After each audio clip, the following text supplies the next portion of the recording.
Welcome back to Hodges Fieldhouse today for a doubleheader, or ICCAC doubleheader. We've got your Iowa Central Tritons versus the Southwestern Spartans. And sorry for the delay starting this game off here. We had a little bit of internet problems, but we are started off here as Cross makes the basket. The 5 on the floor for your Tritons today are Cross, Engbrecht, Cummings, West, and Collins. Your score so far is 10-4 Tritons with 5:13 left in the first quarter. You know, Dawson, the Tritons looking for the season sweep here of Southwestern after the road win down there a few weeks ago. Off to a pretty good start, and there you saw an offensive foul against Simone Jordan with the hook inside. Good defense there by Jordan Chambers for the Tritons. All righty, we've got Cummings dribbling it up the court now. She will look to pass it to West. West will pass it right back to Cummings. She'll get it over to Engbrecht. Engbrecht gets it to the post to Collins. She'll pass it right back out to Engbrecht. Engbrecht will pass it over to Cross. She gets it out to West in the corner. West makes a move, drive it into the lane, and just off the rim. West grabs her own offensive rebound and loses the ball, Southwestern ball. They'll dribble it up the court. She passes it to Simone Jordan. Jordan with the pull-up J there, her first bucket. Their leading scorer coming in. And it's 10-6 here. Isabel West has the ball. She's been off to a good start here, Dawson. 6 points in the early going, 6 to the 10 for the Tritons. Collins in the post. She shoots it just off the rim. She will grab her own offensive rebound, though. Puts it back up just off. Cross grabs the offensive rebound and puts it up and gets fouled. She'll make the basket, and she'll go to the free throw line for an and-one opportunity. And for the Tritons, it's so important for Mardasha Cross and Isabel West to play well. As thin as they are with the injuries and things, they need big games out of both of them. Thus far, they both got 6. They've got all 12 between the two of them. Yeah, Cross only averaging 9 points per game. She makes free throw line here, or the free throw here. She will go up to 7 points already, as we do have a substitution here, as Kayla Jackson will check in for Brianna Collins. Or not for Brianna Collins, I'm sorry. For Jordan Engbrecht.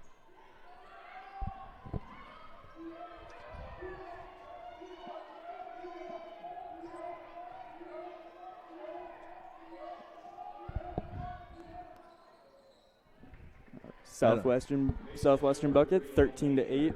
Iowa Central lead with 3:45 left to go in the first quarter. Cummings will dribble it down the court. She will pass it over to West. West gets it back out to Cummings. Cummings gets it to West over at the top of the key. Cummings for the shot, and it is good. 3-point basket. 16-8 here. 3:30 left in the first.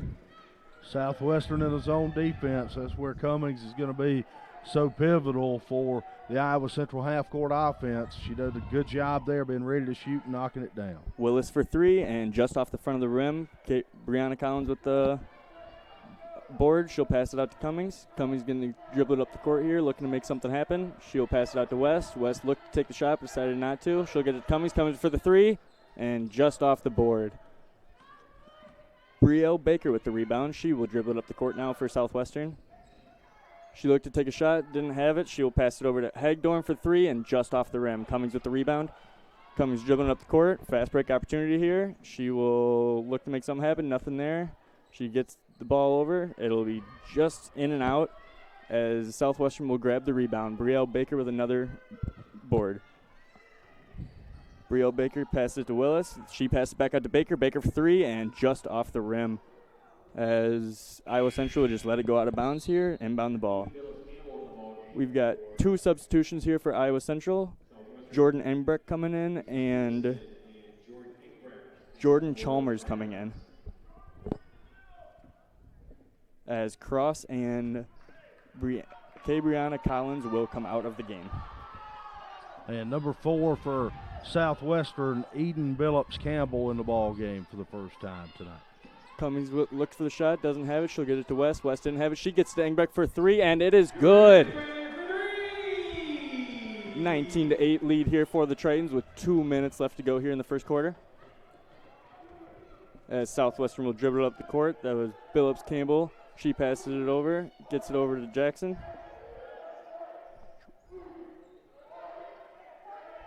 gets it over to Jordan. Jordan standing at the top of the line. She will pass it out to Campbell. Campbell dribbling it in. She gets it out to the top of the key. And 3-pointer for the Southwestern, 19-11. Hagdorn's got 7 here of the 11 for Southwestern in the early going. Cummings will look to make something happen. She will pass it out to West. West gets it into Engbrecht. Engbrecht makes a move. Nothing. She'll get it to West. West decides not to shoot.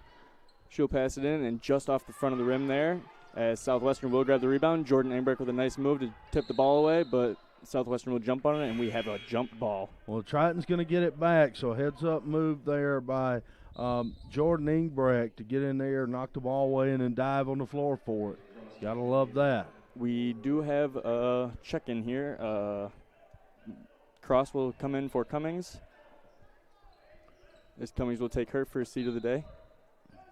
They're trying to rotate the guards in and out. Not a lot of guard depth with Araya Stewart and Justice Crooks out with injury here, so they're getting creative, trying to play a couple of bigs, 2 or 3 bigs at a time here, moving Isabel West to the 3 spot. West for 3. Oh, just in and out as she will miss the 3. Southwestern grabs the rebound, and they're dribbling up the court here. Nice pass out to Baker. Baker with the move in for the layup and gets stuffed by Cross. Get that shot out of here, says Mardeja Cross. Beautiful timing on the defensive end. Southwestern will maintain possession. We've got a 19-11 game here. So Tritons lead. Great inbound pass there by Baker as they will cash in on the layup. 19-13 here with 50 seconds remaining in this first quarter. They're going to have to get a handle on Hagdorn. She's got 9 here already in the first quarter, so they're going to have to make that adjustment here. Jordan Engbrecht, she passes it out to Cross. Cross looking to make something happen. She gets to West at the top of the key. West will hand it over to Engbrecht. Engbrecht still looking. She makes a move, dribbling to the post, and just off the hands of J.C. Stevenson, and out of bounds, Southwestern ball. Now Cummings going to come in here for Stevenson, and so they'll go back with a little bit more traditional lineup with Cummings and Engbrecht at guard here. Jordan Engbrecht playing good defense here as they'll get it out to Baker. Baker looking to make the shot. Cummings with the defense, and no good. Cross with the rebound. 10 seconds left here in the first quarter. Iowa Central on the fast break. Cross passes to West and cashes in on the layup. Beautiful pass from Mardeja there to draw the defense and find Isabel West. Ooh, just barely misses the half-court buzzer beater, and the score at the end of the first quarter is your Iowa Central Tritons 21 and the Southwestern Spartans 13. Good start here for the Tritons. Good offensive basketball, 21 points in the first 10 minutes. So they're off to a good start here. You know, a big key is going to be how do you manage that, though? How's coach going to manage the bench? Because the bench and the rotation is short here. So that's going to be a big key in this ball game. But so far, so good. And we talked about how important it is with the injuries for Cross and West to play well. Well, they're off to good starts, both of them here tonight. Cross has got 7 and West has 8 here, so that's 15 out of the 21 here from your 2 stars. Yeah, Iowa Central only dressing 6 girls tonight, and Southwestern is dressing 9. So Southwestern does have the depth by 3 girls, but Iowa Central so far is making it look like it's not too big of an issue for them. And they hold an 8-point lead at the end of the first quarter, and let's see if, like you were saying, Coach Kruger can keep his group together and energized for the rest of this game. And they've played 7 players here. We have not seen Aaliyah Hall yet here in the ball game, but we've seen all the other 7 that dressed for tonight. Southwestern looking to make something happen here as they pass it out to Jordan. Jordan will get it to Baker in the corner. She will pass it to Billups Campbell. Campbell gets it into the post, and foul on Iowa Central as she will go to the free throw line potentially for an and 1. And Megan Allen going to go to the line. You can't let her get position on you. If you get behind her and you're playing on her hip, she catches it in low in the paint, 2 feet in the paint, you're in trouble. Allen misses the free throw, 65% on the year as Cross will get it up the court. She'll pass it out to Cummings. Cummings passes over to Engbrecht in the corner. Engbrecht decides not to shoot. She'll get it out to Cummings. Cummings right back to Engbrecht. Engbrecht looking to make something happen. Gets it to West at the top of the court.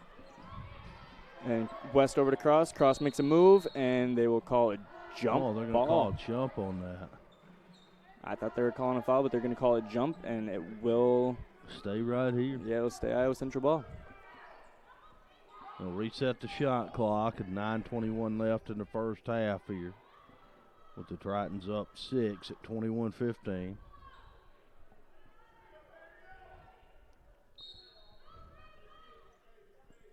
West inbounding here, looking for somebody as she finds Cummings over in the corner. She will get it out to West. West gets it to Cross. Cross with the shot. And it is no good, but they will call a foul on Megan Allen, and Cross will head to the free throw line for 2. Yeah, Allen got a piece of the arm on Cross on the pull-up there. I like that strategy there from Mardasia. If she gets Allen on her, she's going to face the basket and try to put the ball on the deck and make Allen move laterally here to guard her. She did a good job there to draw that foul. And she will make both free throws there. She cashes in. She is shooting 54% from the free throw line this year, so that should bump it up a little bit, hopefully. And that's important that she improve on the free throws because she gets fouled a lot. She's a slasher, so. Yeah, she's a good player. If she can get them free throws up, she should bump up her average and should also lead to some wins. As Jordan makes a move in the post, and they will call her for a travel. No, they'll call an offensive foul. They say that she bad. pushed off in there. That's the second one of those we've seen out of her tonight. So she's going to sit with the 2 fouls, and 22 is going to come into the ball game for her here. Whitner Waterhouse Brennan, a 6-foot freshman out of Australia, in the game.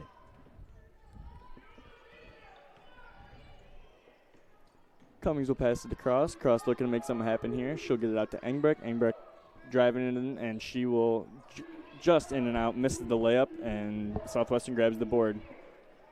Baker passing it up, dribbling it up the court. She passes it into the post, and the shot is no good off the backboard. Collins with the rebound. She'll pass it out to West. West dribbling up the court, looking to make something happen. She gets it to Cummings. Cummings gets it to Cross at the top of the key, over to West.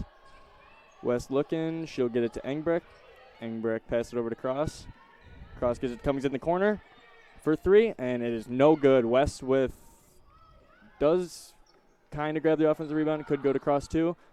Engbrecht corrals it after a little bit, and she will miss the shot. Southwestern rebound. Triton's doing a good job crashing the glass, though. They've been active on the offensive board. That's a big part of why they have the lead. And Leah Hull getting ready to check in for the first time today. That should help them with the height a little bit in today's game, as she is averaging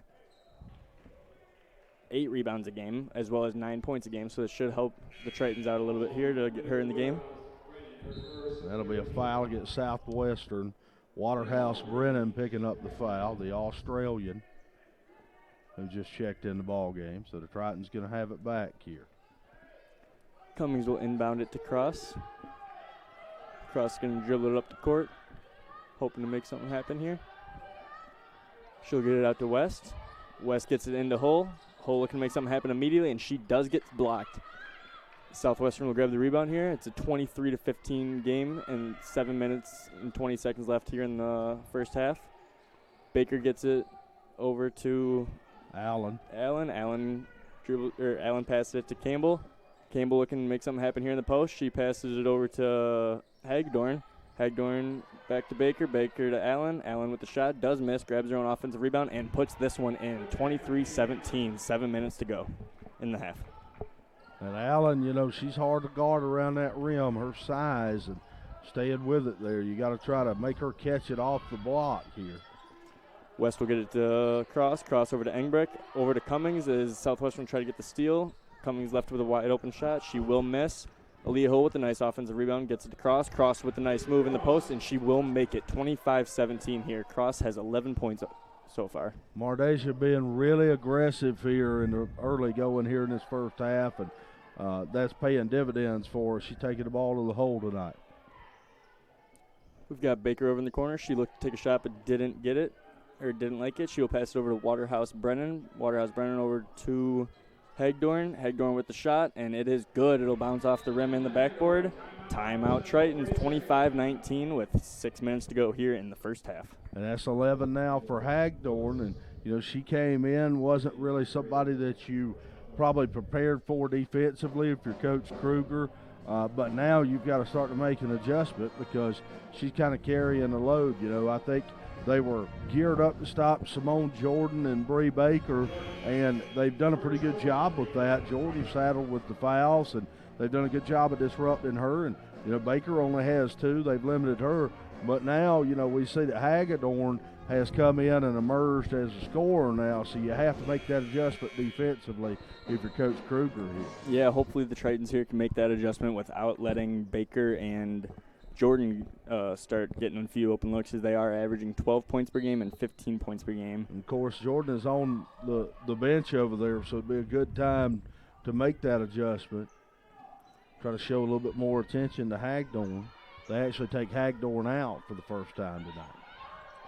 All right, we've got Cross looking to make something happen here. She'll pass it out to Engbrecht at the top of the key. Engbrecht makes a move into the post and just off the rim, not enough on it. Hull with a very aggressive offensive rebound. She'll get it out to Cross. Cross to Cummings at the top of the key, and it is good.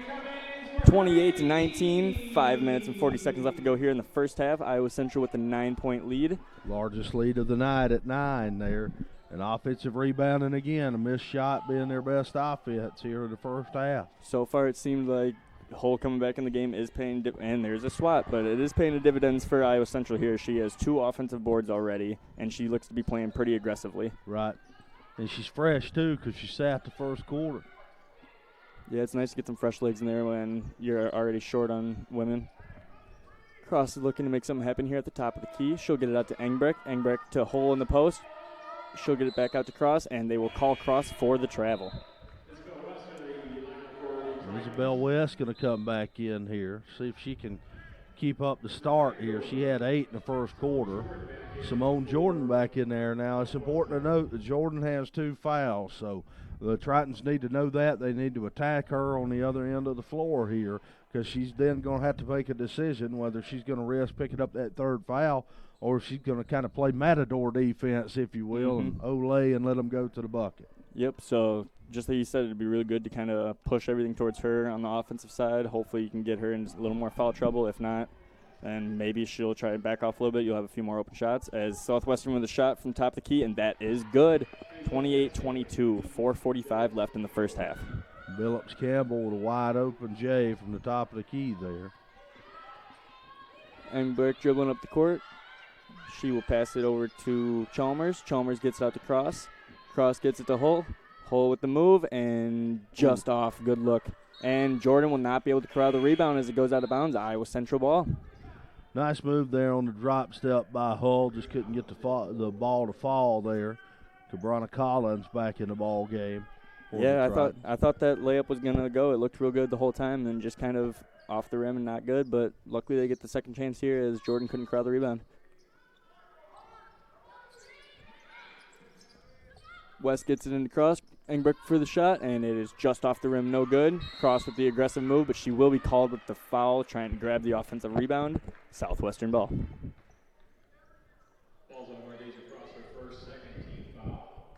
4 minutes to the half here, and the Tritons have led this one all the way here, Dawson, you know, and leading now at 28-22, so it's been a strong first half here.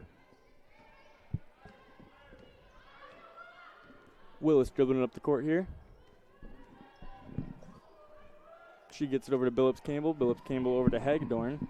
Hagdorn out to Tucker in the corner. She'll get it back out to Willis. Willis for the 3, and it is no good. As West cannot grab the rebound, Southwestern will grab the offensive rebound. Hagdorn dribbles it over. She gets it to Campbell. Campbell gets it back out to Willis. Willis will get it over to Hagdorn. As Hagdorn loses the ball, she gets it back, though. Jordan Engbrecht tips it, and they will call a jump ball. And the jump's going to stay here on the possession arrow. Hagdorn there going after the ball. Triton's just a step slow on the 50-50 ball there. That'll drive Coach Kruger crazy here, not being able to get to that loose ball. And they'll inbound it to Willis here. Willis over to Hagdorn at the top of the key. She'll dribble it in, looking to make something happen. Gets to Jordan. Jordan just misses off the rim, and Iowa Central ball. They'll dribble it up the court. Cross looking here to make something happen. She'll get it over to Hull. Hull gets it back out to West. West right back to Hull. Hull gets it across, and they will call it Southwestern basketball. It doesn't look like it tips any of the Southwestern fingers. Annie Cummings back in the ball game for the Tritons. Of course, that's important. Cummings and Ingbrecht are important to provide outside shooting against the zone defense. Both teams in zone defense here, and I think a lot of that has to do with lack of depth. Yeah, Ingbrecht and Cummings both very good free throw shooter or 3-point shooters this year. So it's nice to have both of them out on the floor when you need some points. Southwestern, they'll get it up and for the three, and it is no good just off the back rim as Jordan will grab the rebound over West. She kind of bullies her way through to that rebound, and bad pass out to Jordan Ingbrecht. Jordan Ingbrecht dribbling it up. She's got Cummings over there. She also has Hull in the post. Post will make the shot, and they will call Hull for the travel. And that was a tough way to give Hull the ball, kind of behind her and on the run. You've got to understand who you're running with when you're in transition. You've got a big like that. You've got to lead them to the basket or don't give it to them in between steps like that. Yeah, either lead them to the basket or she had Cummings over in the corner or Ingbrecht over in the corner, and she just kind of made a pass that she thought was the right move. Ended up being a turnover, but Southwestern does not capitalize. They will not make a bucket as Isabel West will dribble it up the court here. She looked to take a shot but didn't see it. The score is 28-22 here with 2 minutes and 20 seconds left to go here in the first half as West will get it out to Engelbrecht. Engelbrecht gets it back over to Cross at the top of the key. Cross will pass it up, but they will call it kickball on Hagdorn. They were looking for Hall inside, couldn't find her there as the ball was kicked, and that'll reset the shot clock to 20. Megan Allen in the game for Southwestern. She will check in for Simone Jordan.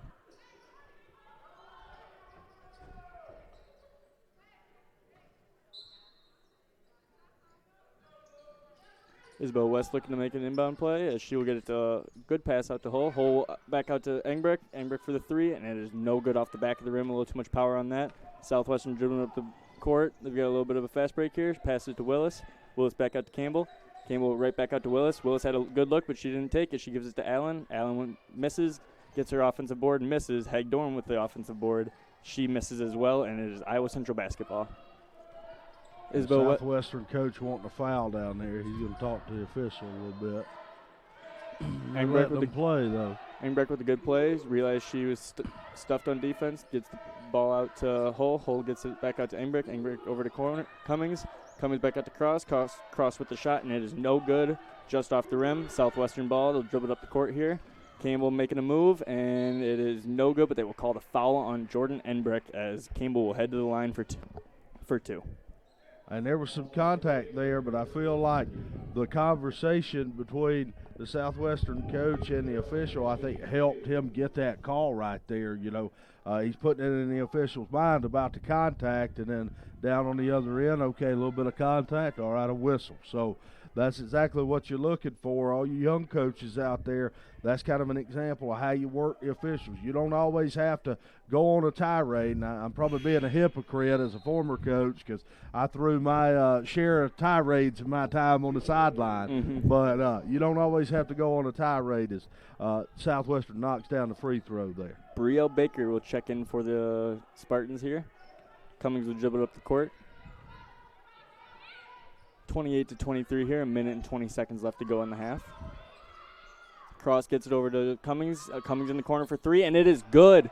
31-23, 8-point lead, a minute and 10 seconds left to go in this first half. A trio of triples for Annie Cummings. That is her third. 9. Brielle Baker gets the ball. She passes it back out. Campbell over to Hagdorn. Hagdorn to Baker. Baker looking to make something happen. She passes it back out to Campbell. Campbell will get it over to Hagdorn. Hagdorn looking. She doesn't see much right now. She gets it back out to Campbell. Campbell looking to make a move. She gets it right back up to Hagdorn. Hagdorn for three, and she will make that as well. 26-31. Iowa Central lead. 30 seconds left to go in this first half, as that is Hagdorn's 14th point of the game, as she's coming into the game averaging 6. points per game. Leading all scorers here today is Hagthorn with 14. Cross with the shot over or the pass over to West. West makes a move, doesn't see anything, gets it back out to Cross. Cross with the shot, and that is good. Cross with 13 here, 33-26, Triton lead, 15 seconds left, Southwestern basketball. The shot clock is off. Let's see what Southwestern does. Hagthorn had a good look. She decides not to take it, pass it back out to Baker. Baker looking to make the move. In the post, she gets stuffed by West. 3 seconds left, 2 seconds left. Passes it to Cummings. Cummings for the shot, and just off. 33-26 at the half. Iowa Central leads. A good, strong first half here for Iowa Central. They go into the locker room with the lead here. It's kind of how you want to start. Good energy here. And we talked about how important it is for Cross and West to play well. They have to kind of shoulder the load. Now, you've got other options with Ingbrecht and Cummings, and Cummings has had a pretty nice first half with the 3 threes, and she's got 9. But it's important for Cross and West to play well, and they have.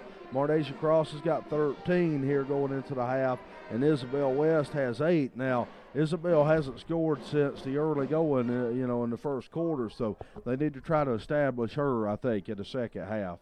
Yeah, I think if they can't find a way to establish her, they need to kind of look for a way to get Hull a little more open. She's playing very aggressive since she missed the first quarter. She's got some fresh legs on her right now, and she's showing it by playing really aggressive, grabbing a bunch of offensive rebounds. She already has 2 in that last first quarter. And so if they can't get it to West, they've got to look to get it to her or, like you said, Cross.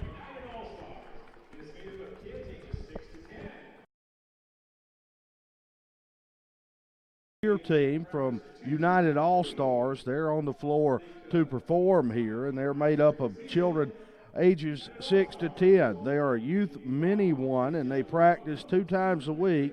They compete 5 teams during the season. United All-Stars owned by Mindy DeBond.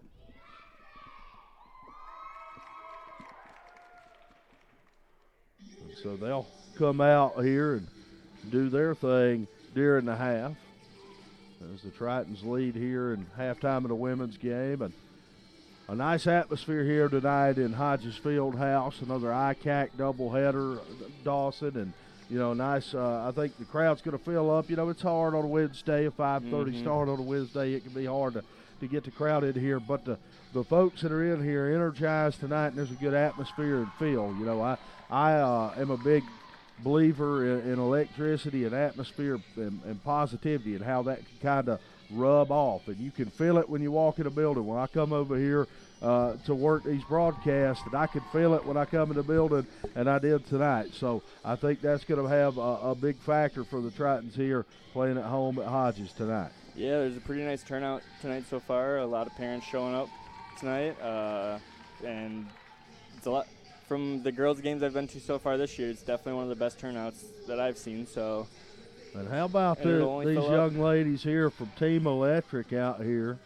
I kind of wish my 8-year-old daughter was here because she would love this. She's very much into this same kind of thing, dance and performing arts. And yeah, who knows? Maybe we'll see, or maybe we're looking at some future Iowa Central cheer or dance. It's very possible. Girls. You never know there. And these young ladies, 6 to 10, Team Electric, and they're a competitive cheer team and basically an all-star team here. Now, I don't know much about cheer, but I've coached my fair share all-star team, so I know a little something about that.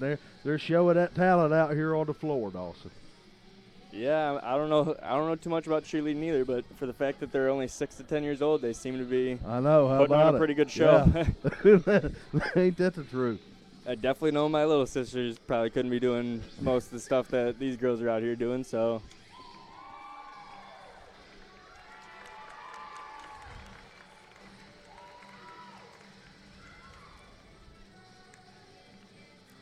How about the trust these little girls have in their bases?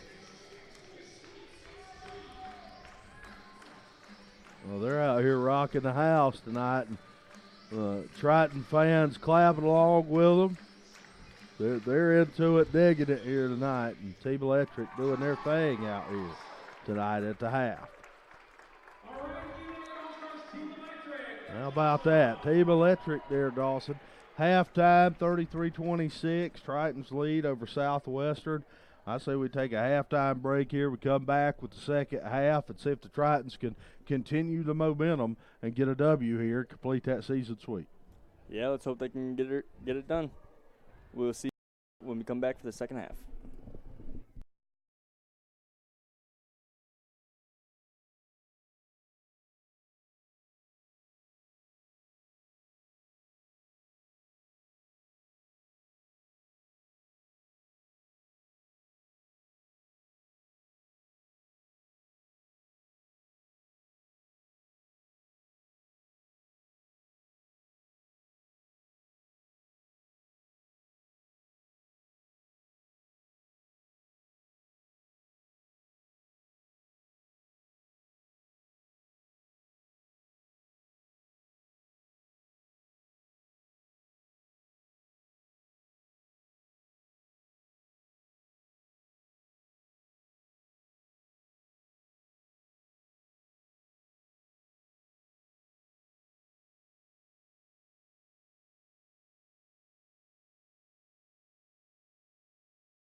Welcome back to Hodges Fieldhouse for the second half of the first half of the doubleheader. We've got your Iowa Central Tritons leading the Southwestern Spartans 33-26.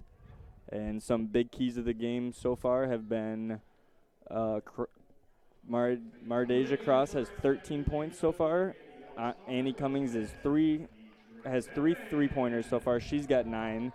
And they're going to have to hold Hagdorn to less points here in the second half. They want to come back and pull off this season sweep against Southwestern. And I would add to that, to piggyback on that, the Tritons need to continue to offensive rebound. They did a good job on the glass in the first half. Let's see if they can continue that. And the Tritons going to have the ball to start the half. Yeah, they've been a good team on the offensive glass so far this year, so if they can keep it up, they should be looking pretty good here in this game. Alrighty, we've got Cross dribbling up the court here. She'll get it over to Cummings. Cummings is going to get it to West, almost gets it stolen, but West holds on to it. She'll get it out to Jordan Enbrick. Enbrick passes it over to Cross. Cross with the shot, or passes it over to Collins. She gets the shot and gets blocked. Southwestern dribbling up the court, and a nice block by Cross. That is her second of the game. That was a vicious stuff. Get that shot out of here, says Mardeja. What a block there. Sounds like she says that quite a few times a game. She's always on the blocks. She's got good timing defensively, good instincts, reads the play well, does that again there, swats it off the wall. She's not really the type of guard you see anymore where she's a lot more gets her rebounds, gets blocks. She's not much of a scoring point guard, but Southwestern misses the basket. Cummings dribbles up. She gets it to Engbrick. Engbrick with the shot, and it is good. 35-26, 9-point lead. 9:20 left to go here in the third quarter. Good job by Engbrick to get position there, and good job by Cummings to find her. Southwestern ball here. They will get it out to Megan Allen. Megan Allen with the shot just off the back of the rim. Cross dribbling up the court here. She makes a move. Doesn't see anything. Cummings for the 3. And it's just off the rim there. Allen with the rebound. Cummings wasn't set there on that shot and shot ready. Hagdorn for 3 and a little not enough on it. Cummings dribbling it up the court here. She will get it over to Engbrick. Engbrick looks, makes the pass over to Cross. Cross gets it to Cummings. Man-to-man defense here for Southwestern. Jordan Engbrick loses the ball, but Isabel West with a nice positioning there to stay on it, and no foul called, out of bounds on Southwestern. It'll remain Iowa Central basketball. Just 3 seconds on the shot clock here. Simone Jordan going to come back in. Let's see who they get. Allen's going to come out. So Triton's got to be aware of the shot clock here. Catch and shoot opportunity. 30 seconds. They don't have much time to make a play here. Coming for the 3. Not enough on it as it'll just hit the net there, and shot clock violation. Tritons, Southwestern ball. Southwestern inbounds it to Billups Campbell. She's dribbling it up the court here. She gets it over to Hagdorn. Hagdorn passes it to Tucker. Tucker gets it to Jordan. Jordan with the nice little fake, but a little too much on it as Southwestern grabs the board, misses, grabs another board, and will make that basket. 35-28, 8 minutes to go here in the third quarter. Kaylin Tucker with her first bucket of the game on the putback there. Cummings gets it over to Engbrick. Engbrick passes it right back to Cross at the top of the key. Gets it to West, gets it to Cummings. She'll get it to Engbrick. Engbrick with the nice shot, but just off the front of the rim. That was a good execution there, good execution, but couldn't get the shot to fall. Baker dribbling, she gets to Hagdorn. Hagdorn thought about the 3, but decided not to take it, moves in, and she will get fouled by Cross. She heads at the free throw line for 2 free throws. Hagdorn shooting a modest 70% from the free throw line this year. She had a big first half, leading them in scoring in the first half. Let's see if that trend continues here in the second. Got the first free throw to go.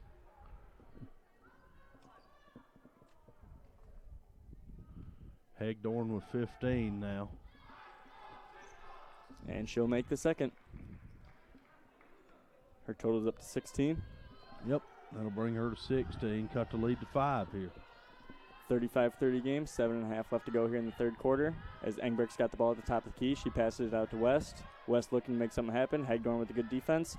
Isabel West still gets past her. Nice layup and just off the rim. Jordan with the rebound. She will pass it up the court to Campbell. Campbell will dribble it up. Doesn't see anything. Tries resetting. Gets it out to Hagdorn. Hagdorn with the shot. And it is good. Hagdorn with another 2. She's up to 18. 35-32. 3-point game here with 7 minutes left to go in the third. Cummings gets it out to Engbrecht. Collins looking in the post. Engbrecht runs in, and a nice shot just off the front of the rim. Southwestern with the rebound. They'll get it over to Campbell. Campbell dribbling up the court. She's got players, and Jordan gets a nice shot, or nice pass over to Jordan. Jordan will lay it in. 1-point game here, 35-34 with 6.5 to go, and we have a timeout, Iowa Central.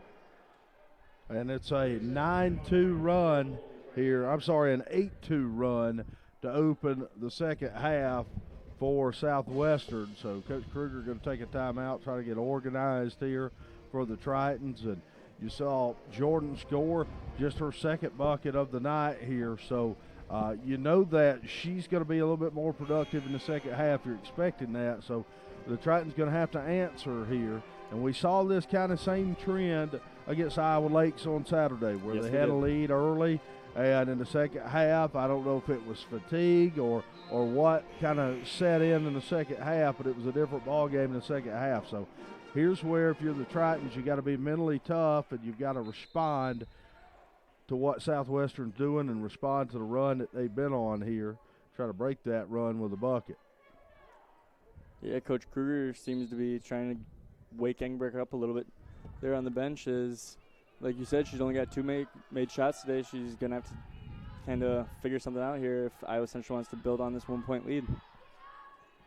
Cross gets the ball up at the top of the key. She's making a move. She takes a shot from about the free throw line. A little too much on it. Jordan with the rebound. She will get it out to Campbell. Campbell dribbling it up. Stops looking for something. She gets it over to Hagdorn. Hagdorn over to Baker. Baker looking. Doesn't see anything. Passes it out to Jordan. Jordan back to Baker. Baker over to Tucker. Tucker passes out to Hagdorn. Back over to Campbell. Campbell looking to make something happen. Shot clock running down, and a nice layup just off the front of the rim. She gets her own offensive rebound and will cash in on that attempt. 35-36 as Southwestern will take their first lead of the day. 5 minutes and 40 seconds left in this third quarter. And they're kind of turning the tables on the Tritons in terms of the offensive rebound, and we see Southwestern going to the glass now in the second half. Hull with a nice shot just out of the basket. As Southwestern will grab the rebound. Baker dribbling it up the court here. She will get it over to Campbell. Campbell gets it back up to Tucker. Tucker back to Baker at the top of the key. Jordan with a nice screen. And Baker just out of the passes just out of the reach of Hagdorn. Hagdorn saying her bad. And out of bounds Southwestern. And the Tritons have started really cold on offense here in the second half.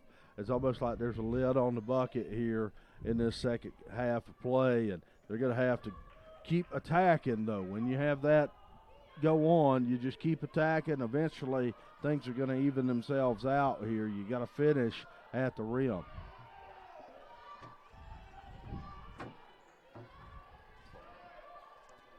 West gets it over to Cummings in the corner. Cummings looking to make something happen here. Back to West at the top of the key for 3. Just short. Jordan with the rebound. She'll get it out to Cummings. Or not Cummings, Campbell, I'm sorry. Campbell looks to make a move. Cummings with the defense. Campbell just out. Aaliyah Hull with the rebound. Hull's going to dribble it up the court here. Gets it back out to Cummings. Cummings going to look to make a play happen. They're going to spread the floor here with Cummings.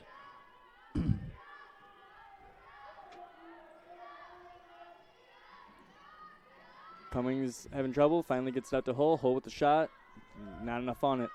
As Hagdorn's got a fast break. Cummings and Hull on the defense. Hagdorn with the shot. No good. Just off the rim. Need to look up the floor. They've got numbers if they look there. And Annie Cummings gets fouled. I like the offensive set of what the Tritons did on the last trip there, setting the double stagger to get hold of the ball on the block. They just were unable to finish, and that's kind of been the way it has been here in the second half as Cross and Collins come out of the ball game. And Jordan Chalmers and Jordan Enbrick will check in for those two. Cummings here dribbling. Campbell with the good defense on her, trying to not let her find anything. She gets it over to Hull in the corner. Hull with the pass, but it does get stolen from Baker. And they will call a foul on Jordan Enbrick as Baker will head to the line for 2. And you see the turnover there by Leah Hall. Coach Kruger not happy with that. He's going to send Cross right back in the ball game here. And she will come in for Leah Hull. Brielle Baker shooting a very good 80% from the free throw line this year. Now, I like this personnel grouping, more of a traditional personnel grouping. Engbrecht and Cummins at guard. Cross will be on the wing, and then Isabel West can play her kind of natural position of the 4, and then Chalmers at the 5 as Baker knocks down that first free throw. And she will make the second one just off the rim. And the run now is 12-2 for Southwestern.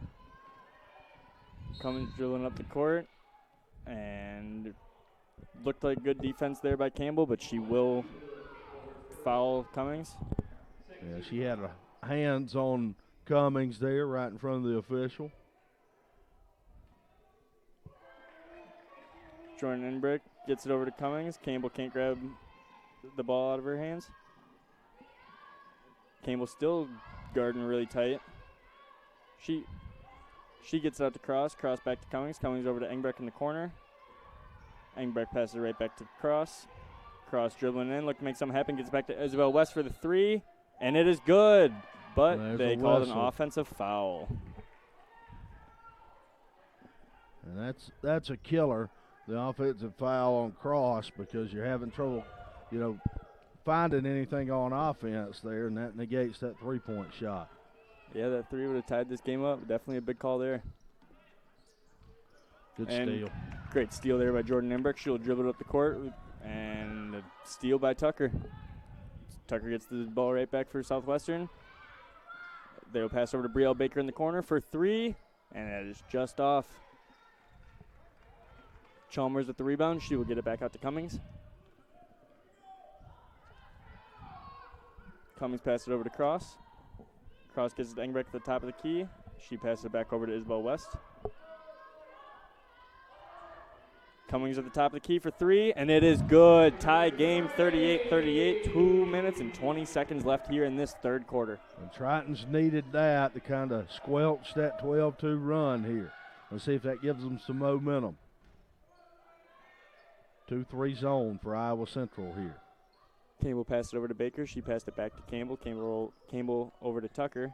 Tucker will get it to Hagdorn. Hagdorn back to Tucker. Over to Jordan.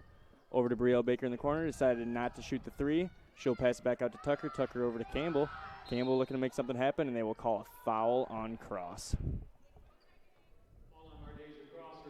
That is her 3rd foul of the day. And I think they're going to go get her. They will. They'll go get her. Hall will come in for her. She'll sit with that 3rd foul. She's gotten herself into a little bit of foul trouble here with 2 minutes left in the 3rd. She'll take a quick seat, probably find herself back in the game in the 4th. As Southwestern looking to inbound the ball, they get it out to Jordan, and she travels. Iowa Central basketball, 38-38, a minute and 50 left to go here in this 3rd quarter. I think Coach Kruger's expecting this game to come down to the wire, and I think that's why he takes Cross out with the 3, try to protect the 4th here, because I think he feels like, okay, I'm going to bring her back in the 4th, and she can pick up that 4th in the 4th, but she can't pick it up now. Yep, and there's an offensive foul on Iowa Central. Yep, illegal screen on Chalmers there. Didn't get set. Easy call for the official. But yeah, I agree with you. I think Coach Kruger is kind of setting himself up for a pretty tight ball game here, so he's just gonna kind of trying to keep the fresh legs in his players, subbing out every once in a while. As Southwestern has the ball, and they're looking to make something happen here. Hagdorn with the ball. She'll pass it out to Tucker. Tucker over to Campbell. Campbell over to Baker in the corner. Baker decides not to shoot it. Back out to Campbell. She'll get it to Jordan. Jordan looking to make a move in the post. And no good, but they will call a foul on Isabel West.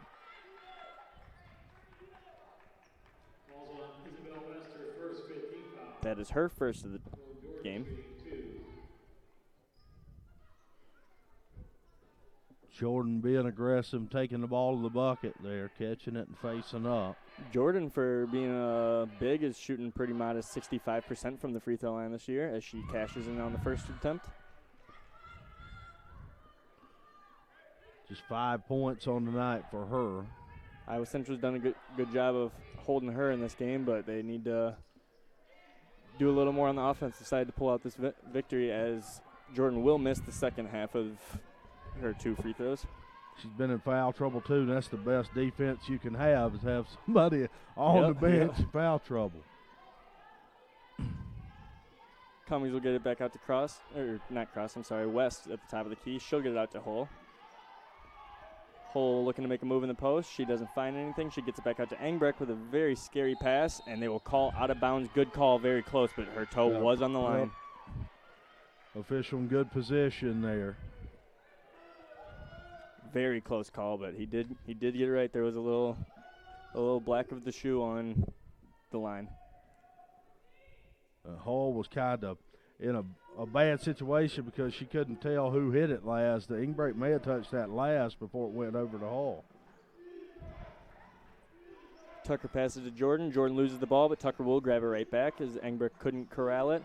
She passes it over to Baker. Baker with the screen, but Hagdorn decides not to shoot it. She'll get it over to Tucker, though. Tucker to Hagdorn, and no good. Hull with the rebound. She'll dribble it up the court. We've got 20 seconds left here in the third quarter. She gets it out to West. West looking to make something happen. She's dribbling around. Pull it out for the last shot. Yeah, they're going to hold it out here. And foul on Campbell as she tried getting the steal while she thought West wasn't paying attention. Campbell is a very aggressive defender. She's going to go after the ball, and that's going to lend itself to, some of those kind of hand checks and reach fouls. Chalmers going to come out. Cross going to come in for the last offensive possession. A smart coaching move there to put another scorer on the floor. Cross looking post, make something happen. She has Hull. Hull with the shot, no good. Cross will help with the offensive rebound. Jordan Engbrecht, and that is just off the rim, no good. Cross does get the rebound, but that one is no good as well, as we have a tight ball game here at the end of the third. 38-39, Southwestern leads. Southwestern outscoring the Tritons in the third, 13-5 there. So, and at one point was on a 12-2 run. So, Tritons have to weather the storm here. At this point, they're down 1.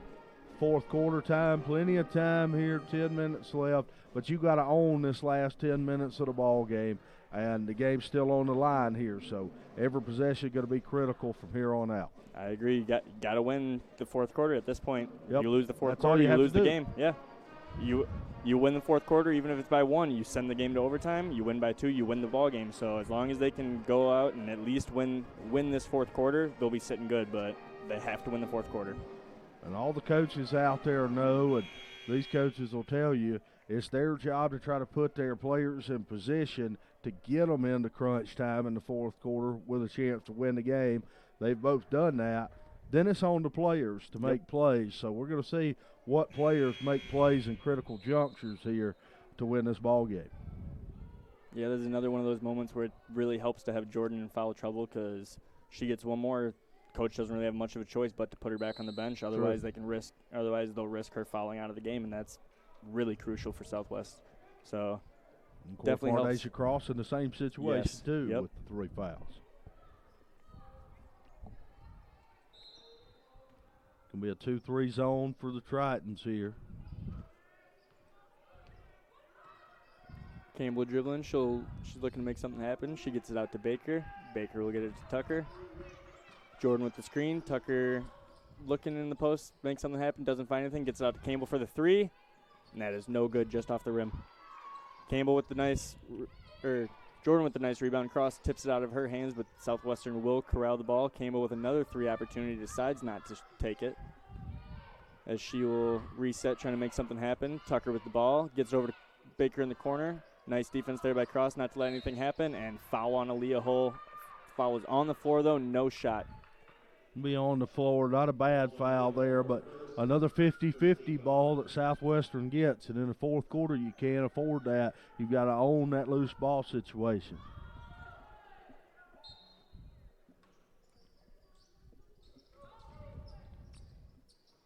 Campbell will grab the ball off the inbound. She's dribbling around looking for something here. She gets it out to Hagdorn. Cummings goes over to Hagdorn. Campbell gets left open. She missed the shot. And Iowa Central rebound. West dribbling it up the court here. She'll get it over to Cross. Cross over to Hull.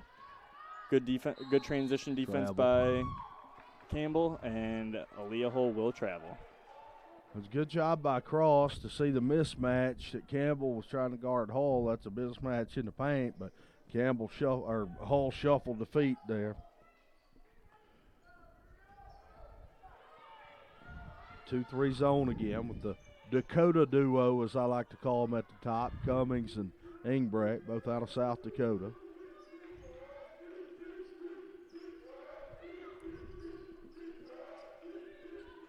Hagdorn passes it over to Campbell. Campbell's going to get it to Jordan. Jordan almost loses the ball, puts it up, and will just be out of the basket, as they will grab the offensive rebound. And no good, but they will foul Hagdorn, and she will go to the free throw line for two. Or no, No, it's on Hagdorn. Yeah. Oh, I am sorry. Thought the ref called it against Iowa Central on Hagdorn, but they called it on Hagdorn. It'll be Iowa Central basketball. 38-39, 8.5 left to go here. Isabel West with the ball. She'll pass it out to Cross. Cross gets it to Engbrecht. Engbrecht over to West. West with the move into the post. She'll get it out to Cross. Cross makes a move. Cummings decides not to shoot three. Good choice. And tries laying it in. No good. And they'll call a foul on Cummings. Loose ball foul. 8 minutes left to go in the ball game. Crunch time at this point in a 1-point game for the Tritons. Of course, season sweep on the line if the Tritons can pull it off here against Southwestern. Baker in the corner. Decides not to shoot it. Gets it out to Jordan. Enbrecht with the defense there. She leaves Campbell open, but West looked like she got the swap, but she will hit some of the arm, and Campbell will go to the free throw line for two. Well, that foul is all really because of her lack of position. She was behind Campbell. That's where you've got to slide around right there, work around in front. That way you take that pass away as Campbell hits the first one. Campbell's shooting 59% from the free throw line this year.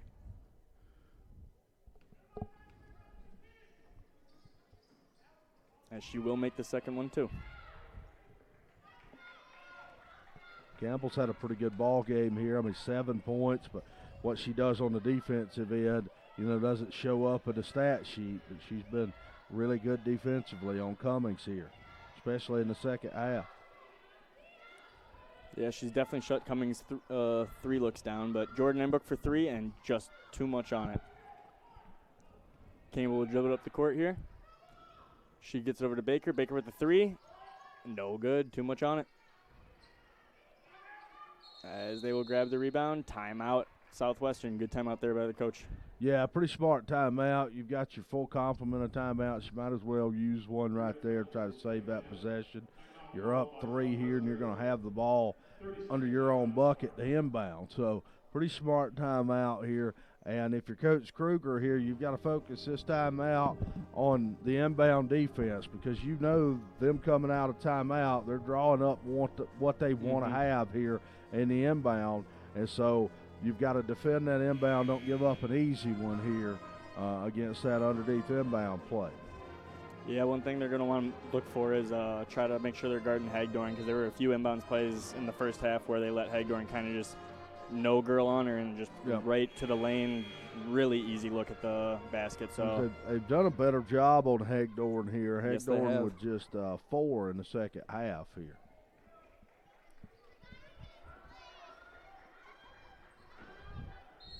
Collins checking in the ball game for the Tritons after the timeout. They'll get it to Baker. Good defense there by Engbrecht, but it won't matter as Baker will make it, and that is a 5-point lead, biggest lead of the day for Southwestern. 38-43 with 7 minutes left to go in the ball game. Ooh, nice move by Engbrecht there. Back out to Engbrecht, decides not to shoot it, and she will travel. And I think a big adjustment in this game here, a big part of the swing and momentum in the second half has been Southwestern at halftime changed from the zone to the man-to-man defense, and they've been sticky in the man-to-man defense here in the second half. Yeah, it's definitely helped limit Iowa Central's wide-open three looks that they had in the first half, as they got a few good looks at three, and they haven't had many at all this half. Campbell's got the ball over in the corner. She'll dribble into the post. As that shot's no good, Jordan will get the rebound, and that is good. 7-point lead, 38-45. Iowa Central's going to have to lock down here. And another timeout, Coach Kruger. Iowa Central down 38-45. Danger time here, 6-0 run for Southwestern to open the fourth quarter here. And, you know, basketball's a game of runs. Well, Iowa Central's going to have to answer that run here. They're putting themselves kind of in a difficult situation now. You don't want to get out of character or anything here. You still got plenty of time in the ball game with 6.5 minutes left and a 7-point lead, very manageable. But you do have to have a sense of urgency with this offensive possession. I think Coach is going to draw up what he wants here coming out of this timeout, try to get something going. If it's me, I want to see the ball either go to Cross or West here. Even if, if you run some sort of ball screen action with those two, I think I want to clear one side of the floor, get the ball over there, let Cross create off a screen and roll with West, and let's see if they get something off of that. I think that's probably what I would look for, but we'll see what Coach Kruger's going to do here. I think that may be something that they can do here late in the ball game to get something going offensively. They've got to find an answer on the offensive end. Absolutely. Right now they only have 5 points in 13 minutes here in the second half, so that's not enough to win a basketball game, no matter how much you're up in the first half. So definitely need to do a better job of scoring more points than 5, hopefully a lot more than 5 within this last 6.5 minutes to go here. Iowa Central on the inbound. Cross has the ball here. She's making a move, gets it over to Brianna Collins, and that is a good shot. 40-45 here. 6 minutes to go. First bucket of the night for Collins, but nice job by Cross there. Not exactly what I drew up, but pretty similar. Attack with the dribble, try to get the ball in the paint, and they did that there. Gets it to Jordan. Jordan just out. As Isabel West grabs the rebound, gives it over to Cross. Let's see if Cross can make something happen here. And a bad pass. Good defense there by Campbell, as they've got a 3-on-none, and very easy layup there for Campbell as they get the 2 right back, and now they're back up to a 7-point game here, 40-47 with 5.5 to go. There you see Campbell's prowess on the defensive end again that we talked about, and when she gets going in the open floor, she's so quick like that. She's going to rip and run and lay it in. Yeah, very quick and athletic. Most players would have let Engbrecht get that ball, but she saw it was a loose ball and just sprinted everything she had towards it. As we will get there's going to be a jump ball here. Or are they going to say that Southwestern called a timeout, I think? They're going to call it a Southwestern timeout. That was a pretty long scuffle there on the ground, but Southwestern gets the timeout there. 7-point game here. Both teams going to have 2 timeouts left here in this last 5 minutes. And there's another kind of opportunity or situation and example of a loose ball. Southwestern seems to come up with every single loose ball here, and that's critical in this fourth quarter. And again, I'll attribute some of that, and I'll attribute some of the transition defense too to lack of depth and fatigue here at this point in the ball game. You know, when you've only they've played 8 players, but to be honest, Stevenson and Chalmers have played limited, so you know your heavy rotation's only about 6 deep here. Yep. So you're at a disadvantage there, but that's where you just got to be mentally tough and just gut it out. Yeah, you've only got 5 minutes to go, like you were saying back on Saturday. They've got they don't have a game they're done after this. All they have to do, they just grind out for the last 5 minutes, try and get this win, give everything they have. and hopefully it's enough in the end to come out on top. You know, usually you're not playing again till Saturday, so you got a little time to recover. Southwestern with the ball here. Baker gets it over to Tucker. Tucker back to Campbell. Campbell gets it over to Hagdorn. Hagdorn to Baker in the post with Campbell with the 3. That is just off the front of the rim. Not enough on it, and they're going to call a jump ball there. That's good defense by Cross and Chalmers there. Yeah, very good defense there. Iowa Central ball. 40-47 with 5 minutes left to go. All right, got to cut into the lead here. This is a big possession for the Tritons. See if Cross tries to take the ball to the bucket here. Cummings looking to make something happen. She doesn't see Engbrecht over in the post. Engbrecht looking for her, but they don't call anything, and they will call a foul on Iowa Central. 3 seconds in the lane was the call against Chalmers down there. You can't get lost offensively there. You got to be thinking. Tucker gets it to Campbell. Campbell will get it over to Hagdorn. Hagdorn passes it back out to Baker in the post, and she gets fouled and makes the bucket. She will head to the free throw line to try to cash in on this and one opportunity, as Southwestern will extend its biggest lead of the game to 9, 49-40 Southwestern. And they could go up double digits, so they will on the Baker 3-point play. Baker an 80% free throw shooter, as she will make this a 10-point lead for Southwestern. 4.5 left to go in this game. Like you said earlier, it is danger time for Iowa Central. Cummings gets it out to Cross. Cross looking to make something happen here. She gets it to Cummings. Cummings for the 3. And it is good. Big shot there. 7-point game, 43-50. Nice 3 there by Annie Cummings. 4:10 left to go here in the game. Southwestern dribbling it up. Got to get a stop here if you're the Tritons.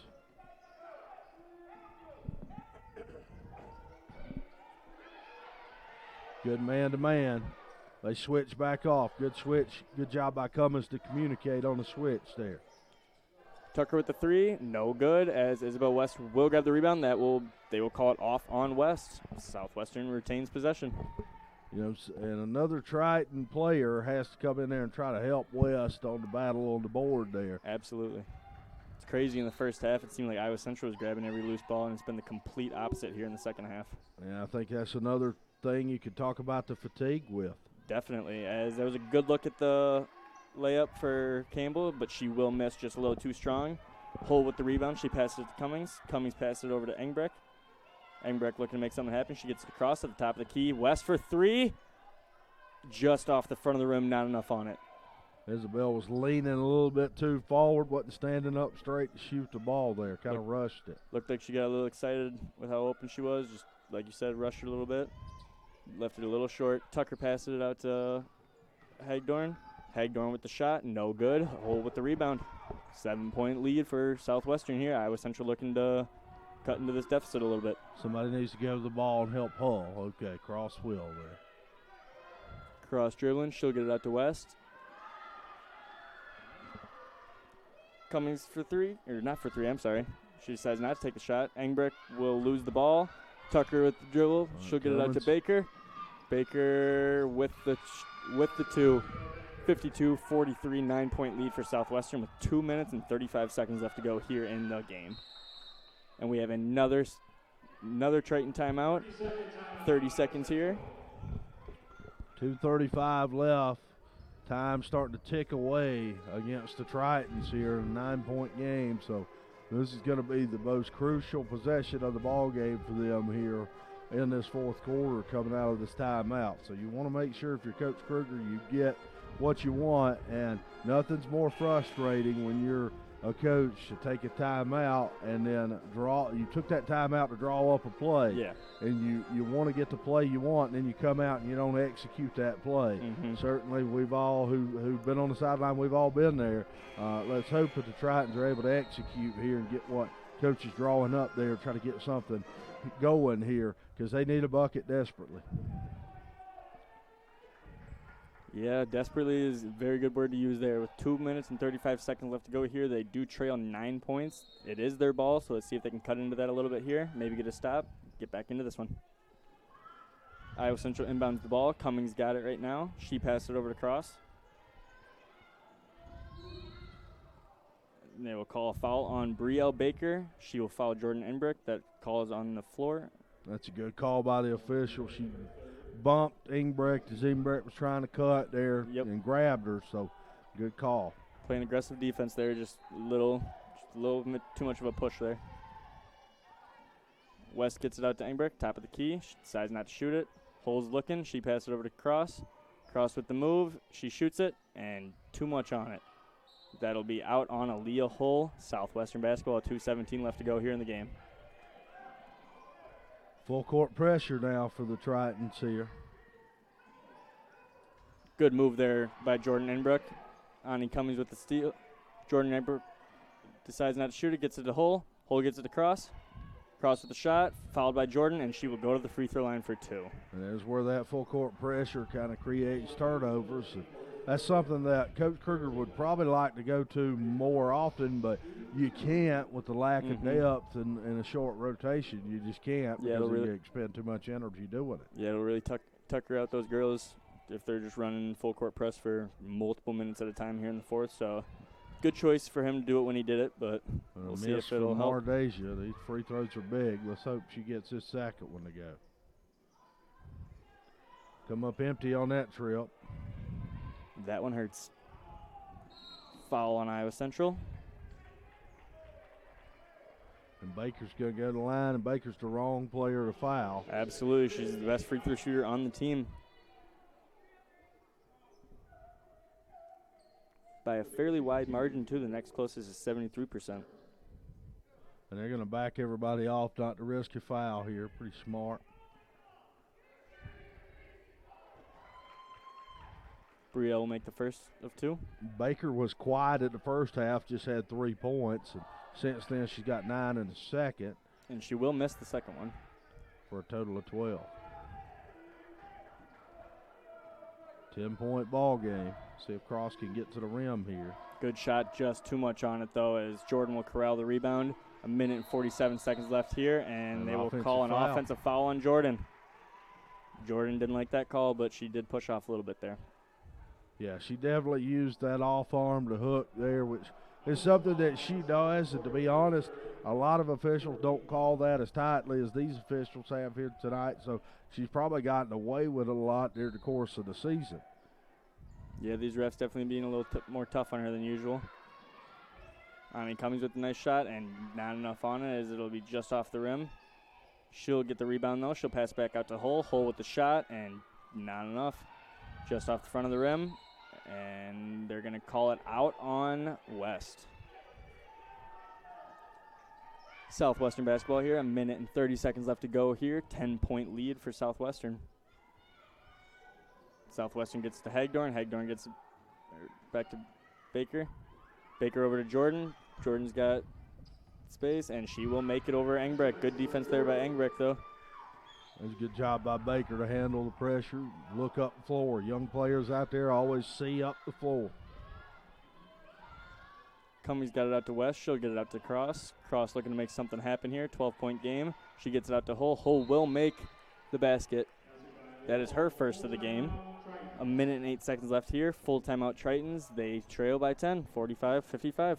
And that'll be the last timeout for Coach Kruger here. He's going to try to set the pressure. Now, in the last timeout, what you have to do at this point is give as many possessions worth of instruction as you can because you've got no more timeouts. So here, it's your full court pressure, what you want to do in the pressure, right? And then I'm also, if I'm him, I'm going to call my next offensive set here too. If we steal it and we have to set up the offense, here's what I want. And it's got to be something where you got to go quick because you only have 1 minute 8 on the clock here. So you got to be cognizant of that. If you're the Tritons, you want to get the pressure going, hopefully get a turnover, score quickly off of it, stay right back in the pressure.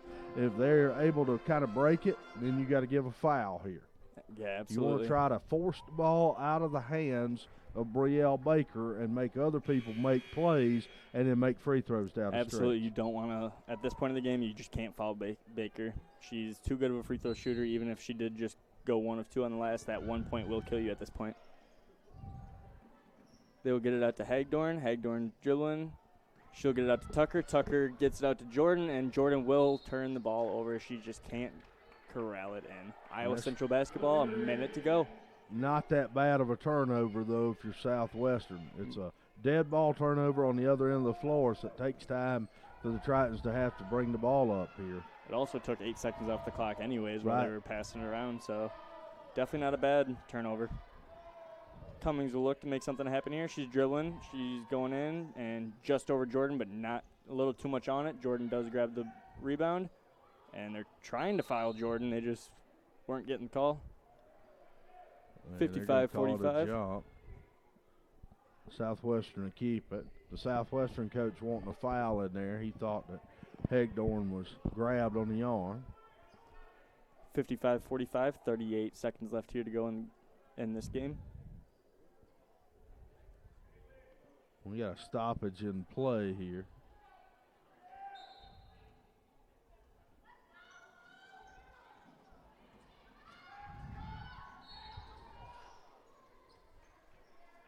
Foul there on Jordan Eggbrecht. She'll foul Hagdorn. Hagdorn will head to the free throw line.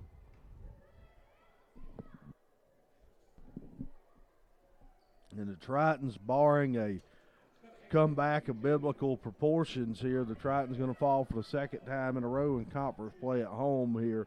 Tough stretch here, and I can feel for them. I can feel for Coach Kruger right now, having the injuries that they have, the Stewart and Crooks, really hurting their depth, and also, hurting them from a talent standpoint. I mean, Crooks was the leading scorer on the season before she went out as Hagdorn hits that first free throw and knocks down the second one too. So, and then Stewart, another player who can give you minutes at the point. You don't really have a true point without Stewart on the floor right now. Yeah, I've noticed that the last few games calling Isabel for 3, and it is no good off the glass. Engberg gets the rebound. That one is no good as well. A little too much power on it. Aaliyah Hull gets that rebound, and she will be fouled. Tritons playing hard to the end here, so I'll give them credit for that. Yeah, since I've been watching, it seems like they haven't really had a true point guard, but I didn't make it to any games before Crooks got hurt, and Stewart, so it definitely shows in their play that they don't have a true guard, but they're still playing pretty well for the fact that they're down as many players as they are.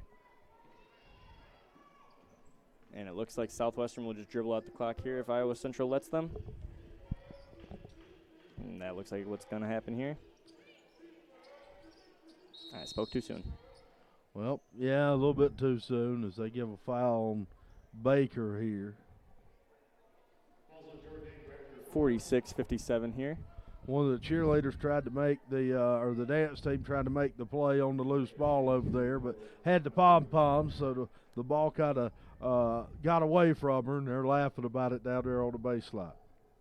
Sure, that's not the easiest thing in the world, grabbing a basketball with pom-poms in your hand. I wouldn't know, but I would imagine it wouldn't be that difficult. Wouldn't know either, but it's definitely not like you're catching it with your hands, as Baker will make the second one of those two.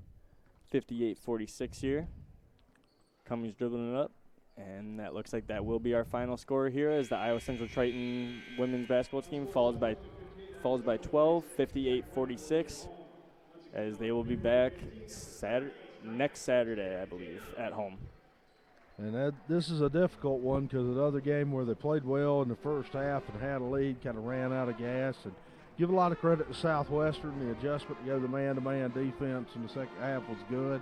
Their activity on the glass and their effort defensively in the second half really the story here, and they outscored the Tritons in the second half by a count of 32-13. So really strong second half for Southwestern. Yeah, they killed it in the second half there. Going home tonight, Southwestern's coach is going to be feeling good tonight. They came into this game 8-14. And 2 of 4 on their last 6. Iowa Central came in 4 of 2 of their last 6 and 14-9 with the win on January 11th in overtime. So Southwestern's happy that they get to leave. Get out of here with a W. Anytime you could get a road win in conference, it's a big win. It's a big deal, and they should be proud of that, and they certainly are. Now, we talked, Dawson, about how important it was for Cross and West to have a big game, and early going, that looked good, right? Cross and West, 0 points in the second half combined. You're not going to win many ball games when your two best offensive players go over in the second half. Wow, I actually didn't even notice that while I was calling it, but 0 points combined, it's definitely going to be tough to win a game at any point against any opponent when your two best scorers are, not making any baskets in the second half. Yep, and especially when you're facing the lack of depth that they're facing right now, too. You've got to have a big game out of those two. Let's look here at the individual score, and, of course, 58-46, again, your final Southwestern over the Triton women here tonight. First of all, for the Tritons, Annie Cummings leading the way with 15 on 5 made threes. Mardasia Cross with 13, but 0 in the second half, all 13 in the first frame there. 8 for Isabel West, all in the first quarter. 5 for Jordan Ingbrecht here, 3 for Aaliyah Hall, and 2 for Cabrana Collins, total of 46. Southwestern, total of 58. A game high 20 out of Samantha Hagdorn, a big game for her because she came in averaging 6 a game. Brielle Baker with 13, Billups Campbell with 9, and played tremendous defense. I thought she was a big part of their second half run with her defense. Simone Jordan blew her average at 9, but they had other players step up. That's what you have to have.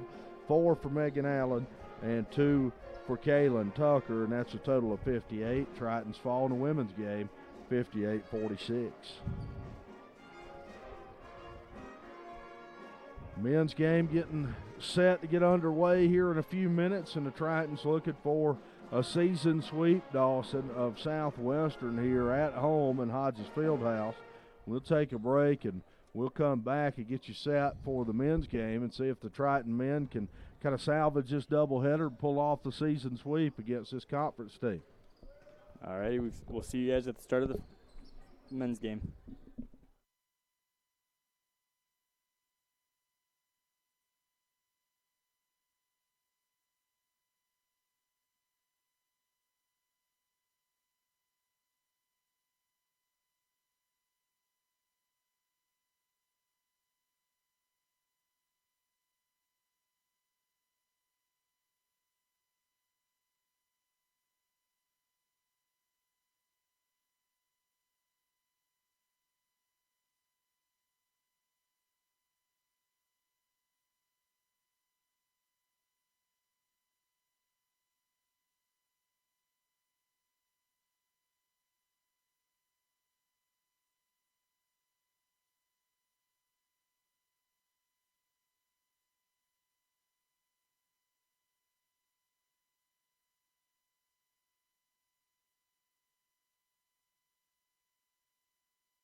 Welcome back to Hodges Fieldhouse for the second half of today's ICCAC doubleheader. We've got your Iowa Central Tritons versus the Southwestern Spartans. Coming into today's game, Iowa Central's 8-14. Southwestern is 8-16, so they're both fairly similar records. And today, the Iowa Central Tritons are looking to get the season sweep over the Southwestern Spartans today. So, how do you think, how big is that for them this year? Oh, it's huge. It's huge to get a season sweep over a conference team. Anytime that you're able to do that, it gives you kind of a leg up. It's something you can point to. And this being, an ICCAC game means those are Iowa teams. So in the offseason, when you go and recruit and you've got a kid who's been looked at by both schools, you can say, well, we swept them last year. So it's huge for your program, but it's huge in recruiting cycles as well. Yeah, I didn't even think about the recruiting side. That's a really good point. Like you said, I mean, if a kid's stuck between his two choices are Iowa Central and Southwestern, and the coaches tell him, hey, we swept Southwestern last year. We feel like we have the better program than them. Maybe they'll lean towards Iowa Central, and it'll help Iowa Central get a good recruit over Southwestern or whoever that ICCAC conference opponent that they swept would be. And you want all the advantages, everything you can point to in recruiting, and that's one of the things. Absolutely, that's huge. Another thing here, the on-campus facilities come into big play in that too. And here at Iowa Central, you've got great on-campus facilities at the JUCO level. Yep. The Triton cafeteria is as nice a cafeteria as I've seen at this level of college, and nicer than some of the D1 campuses I've been on, to be honest. Yeah. Today, the Southwestern Spartans come in to the game 1-10 on the road, and Iowa Central is 5-6 at home. So from those numbers, it seems as though Iowa Central has a little bit of an advantage here in today's game, just because it looks as though Southwestern doesn't really perform up to their standard while they're on the road. But, I mean, you never know with college basketball. Anything could happen on any game. So, well, and they've got a lot of freshmen too. We talk about Iowa Central, they're a young team. They've got just 2 sophomores, but Southwestern, a team full of freshmen, just 3 sophomores on that team as well.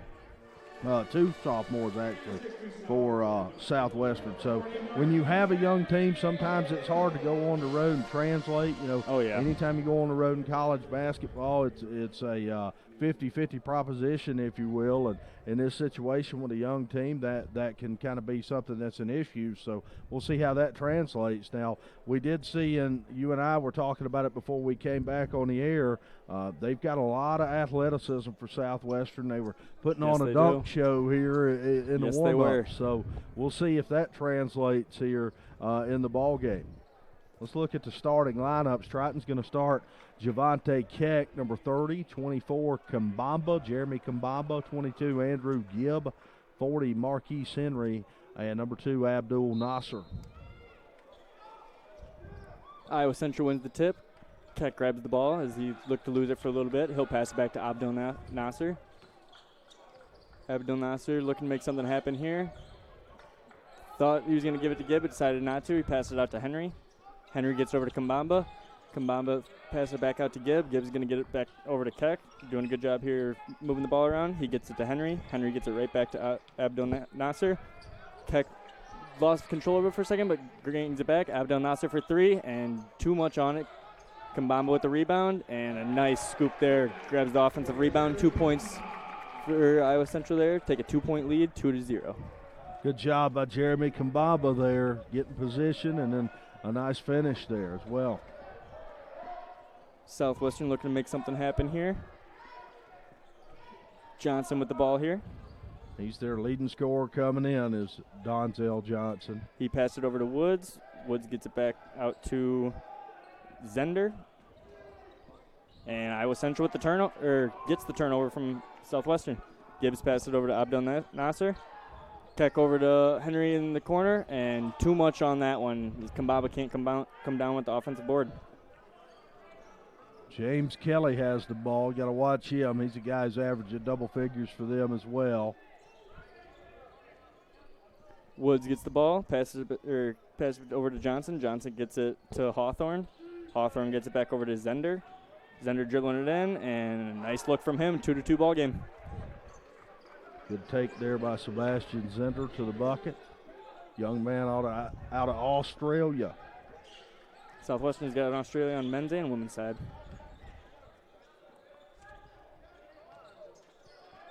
Abdel Nasser for three, and not enough on it, as Southwestern will grab the board. They'll dribble it down the court. And they're going up, and he almost loses the ball, gets it back, and they will call a foul on Iowa Central, as Southwestern will head to the free throw line for two. They're going to attack the rim, it looks like, Southwestern, and try to use that athleticism. They've got a size advantage at several positions, not so much in the front court with against Keck and Kambamba, but on the wing and in the back court. You know, they've got some guys who've got pretty good size on them when you look at Zender and Hawthorne, you know, kind of on that wing, and then Johnson as well. So they're going to try to use that size advantage, use that athletic ability to get to the rim here. Yeah, Hawthorne misses the first of two, and he will miss the second one as well. Not enough on it. But I'm right there with you. They've got a taller lineup compared to Iowa Central here today, so let's see if they can take that to their advantage. Let's hope Iowa Central can overcome that. As Henry loses the ball, Zender steals it from him. Zender will dribble it up the court. Keck coming in. And Kelly gets swatted. Very good block there by Kamamba. Abdel Nasser dribbling it up the court. He'll get it over to Gibb. Gibb's going to pass it back over to Henry. Gets it over to Keck. Keck dribbling it in. Oh, pass it up to Abdel Nasser. Abdel Nasser didn't like his shot, so he gets it to Gibb. Gibb tries to get it to Kamamba, turns it over. Southwestern dribbling up the court. Gibb's going to have to look away. He was locked in on where he was going to pass it. Easy read for Hawthorne. Zender looking at the shot. And Kelly just off the front of the rim. And good offensive board by Hawthorne. Looks like he got tripped up a little bit. Looks like he might have stepped on somebody's ankle. Yeah, he came down on somebody's foot. He does get the putback. 4-2 Southwestern, but he does look like he is in a lot of pain. Let's hope this isn't too serious.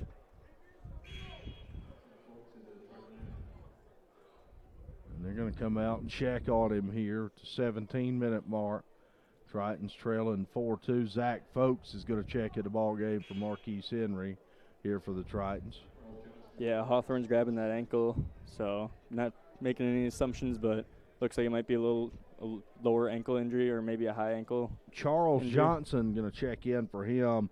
Number 3, a 6-foot freshman guard out of Minneapolis, Minnesota, in the game for Hawthorne, it looks like. And Southwestern team here, of course, we talked about James Kelly a little bit. Kelly is the guy that the Tritons are going to have to keep a handle on here. He's averaging 20 points a game and 8 rebounds, their leading scorer, number 24. So it'll be a key here to kind of keep him slow. As of right now, he hasn't done much, but you want to contain him here. All righty, Abdel Nasser dribbling it up the court here. He gets it over to Folks. Folks passes to Keck. Keck for 3. Not enough on it. So close as he would just miss out on that one. 2-4 still. Southwestern with the lead. They have the ball. Gets it over to Kelly. Kelly gets it to Woods. Good D there. Good defense. Gets the turnover. Passes it up. Kamamba passes it to Keck. Kicks it over to Abdel Nasser. Abdel Nasser dribbling it up the court. Doesn't find anything. He passes it over to Gibbs. Gibb passes it to Kamamba. Kamamba double teamed. Gets it over to Gibb. Gibb decides not to shoot. Good choice. Move it. They pass it over right to there. Folk. 3 for Keck. Oh, too much. Gibb with a nice offensive rebound. Gets back to Keck. Gets it over to Folks. Folks with a nice move there. Gets it to Gibb. Gets it to Abdel Nasser. Abdel Nasser for 3. And that one is good. 5-4. Iowa Central takes the lead. 16-10 left here in the first half. Offensive rebound and making that possible there. Keck with a couple of looks here that haven't went down, but good looks. Keep shooting the ball when you're in rhythm like that. And good call, double dribble. Good call by the ref there.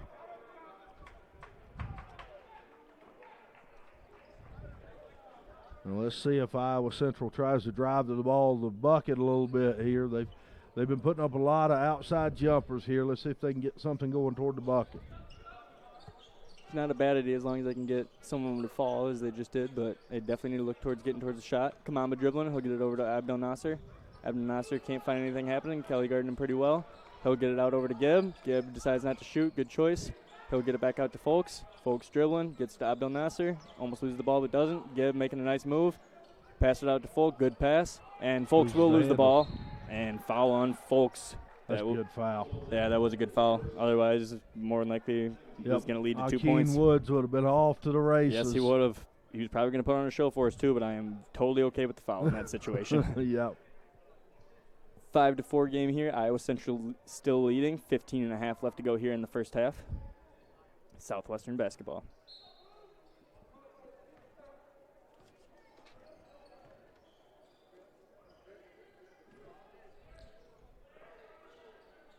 They're going to go to Kelly here. Kambamba guarding him. Woods dribbling. Going into the post. Kambamba with a nice swat. Keck gets the board. Keck gets it out to Abdel Nasser. Abdel Nasser to Gibbs. Gibb over to Folks in the corner. And that's good. What a three-point shooter Folks is. 8-4. 15 minutes to go. Good shot from Zach Folks. Good ball movement by the Tritons there. Folks, young man, freshman out of Columbia, South Carolina, my old stomping ground, my home state. Good shot there by him. Played at Richland Northeast High School. Woods passed over to Zender. Zender gets it to Johnson. Johnson for the three. 8-7. 1 point lead for the Tritons. 14.5 to go in the first. Good shot there by Donzel Johnson. He comes in averaging in double figures for him. Gibb dribbling, looking to make something happen. He gets it to Folk, and Folk for three, just not enough on it. Kambamba with a nice offensive board, and he will put it in for two. My only complaint on that is I thought Jeremy was going to try to jam it back in. I'd like to see him try to jam it back in off the tip there, but he took the more high percentage route there. And from his stats, he seems like he's a pretty high percentage shooter. He's shooting pretty well from the line as Southwestern misses that three. Kambamba with the rebound. Gets it over to Abdel Nasser. Abdel Nasser kicks it out to Gibb. Gibb gets fouled and will not make it. It's not on, or it is not a shooting foul, though. It will be on the floor. Andrew Gibb putting his head down, going downhill to the rim. That's what Andrew Gibb does. That's the strength of his game. Good job to attack and transition here. 13:53 left in the first half, and Tritons clinging to a 3-point lead at 10-7. They'll inbound the ball to Kambamba. He gets it out to Gibb. Gibb dribbling, looking to make something happen here. He'll pass it over to Keck. Keck looking to make a move. He makes a move, and that'll be just off the front rim. Johnson with the rebound. He'll pass it back over to Kelly. Javante off to a slow start after having a big game Saturday, 22 against Iowa Lakes here. Good D, though. Charles Johnson with a nice pass to Kelly. The pass does get stripped from him. Iowa Central coming down the court, and Folks loses the ball. Kambamba corrals it. Gets it out to Folks again. Folks pass it out to Abdel Nasser. Abdel Nasser for three. Too much on there. Woods with the rebound. He passes it out to Johnson. Johnson gets it to the other Johnson. And travel on the third Johnson. There's three Johnsons on the floor right now. It's pretty easy to set the five on the floor is Kelly, Woods, and the Johnsons. Yep, Kelly, Woods, and three Johnsons. Those are the three on the floor for the That sounds like a band. Yeah, for Here real. on Friday night, it'll be Kelly, Woods, and the three Johnsons. That is a band name. Your five for the Tritons are Abdel Nasser, Jeremy Kambamba, Keck, Folks, and Gibb. Gibb looking to make something happen. Nothing. Was looking to get Kambamba. They had good defense on that play. Does eventually get it back to Kambamba. Kambamba gets it to Folk. Folk looked for a shot. Didn't find anything. Gets it back out to Abdel Nasser. Abdel Nasser gets it back over to Gibb. Gibb for three. Just too much on that one. Kambamba almost grabs the nice offensive board. A good call by the official. And it will stay with the Tritons. They're going to get Kelly there grabbing Kambamba. Kambamba's been very active on the offensive glass here and on the defensive end as well, blocking shots. What you like to see out of the big man here. Kambamba recently playing better than, or not better, but we've got Manuel Wugel checking in for Southwestern. Wugel, a 6'5" freshman out of Perth, Australia. And land down under. We've got another Australian on Southwestern. As Abdel Nasser gets the turnover, they pass it out to Woods. Woods will get fouled and head to the free throw line for two. Australia puts out some good basketball there. If you think about some of the guys that come there from there, Dante Exum in the NBA would be one. Pat Mills. Pat Mills is another good Australian player. Andrew Bogut was the first start of that whole trend. I always forget about him as an Australian. Free throw good from Woods there. Cham Dang going to check in for Jeremy Kambamba here. One thing I was noticing while doing a little stats today is Dang does not have as many boards per game as you'd think he was. As such a big man. He's only averaging 1.7 rebounds per game. Well, and some of that is due to lack of minutes, too. That is true. Extrapolate that out by, 40 minutes, probably at a higher rate. That is true. I did not think about that. Oh, Folks almost loses the ball. He'll get it back, though. He's dribbling it in, looking to Abdel Nasser, and that will be a turnover, as there wasn't enough on it. Or too much on the pass, and Abdel Nasser couldn't get to it. Coach Helly will call a 30-second timeout for Iowa Central, and they lead 10-9 with 12:11 left to go here in the first half. And, if you think about it, you mentioned Cham Dang. Cham is starting to see more minutes in the last few weeks than he has all year. They used him very sparingly early in the year. Now he's starting to see more minutes, so I think you'll see that those numbers go up a little bit. Yeah, you would think so. The same with, Folk. Today's only his 9th game of the season, and it's I think Iowa Central is 24th or 25th of the year, so he's been producing a lot of good numbers since he's starting to kind of come into the lineup. He hasn't started yet, but more of a 6th, 7th man coming off the bench, and he's doing really well for Iowa Central so far this semester. And that's the thing, he's coming off the bench giving you some offense. You might as well not mess with that. Just let that roll, Yeah, keep him on the bench. Don't mess with stuff that's not working. Southwestern with the ball. They'll pass it over to Woods.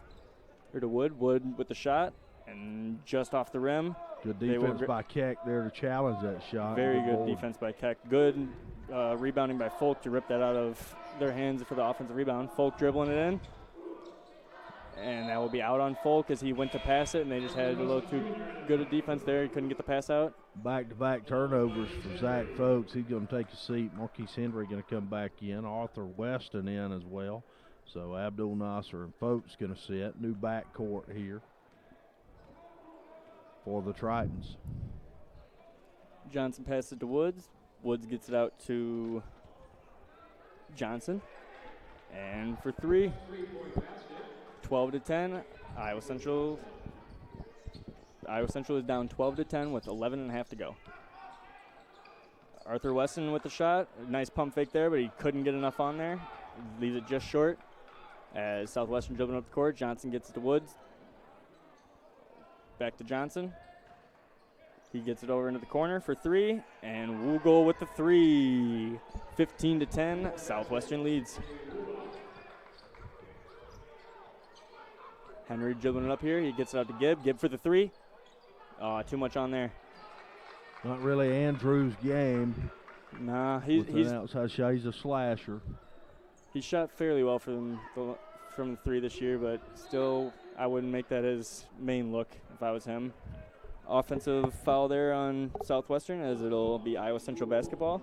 Goes against Woogle. He was moving on the screen there.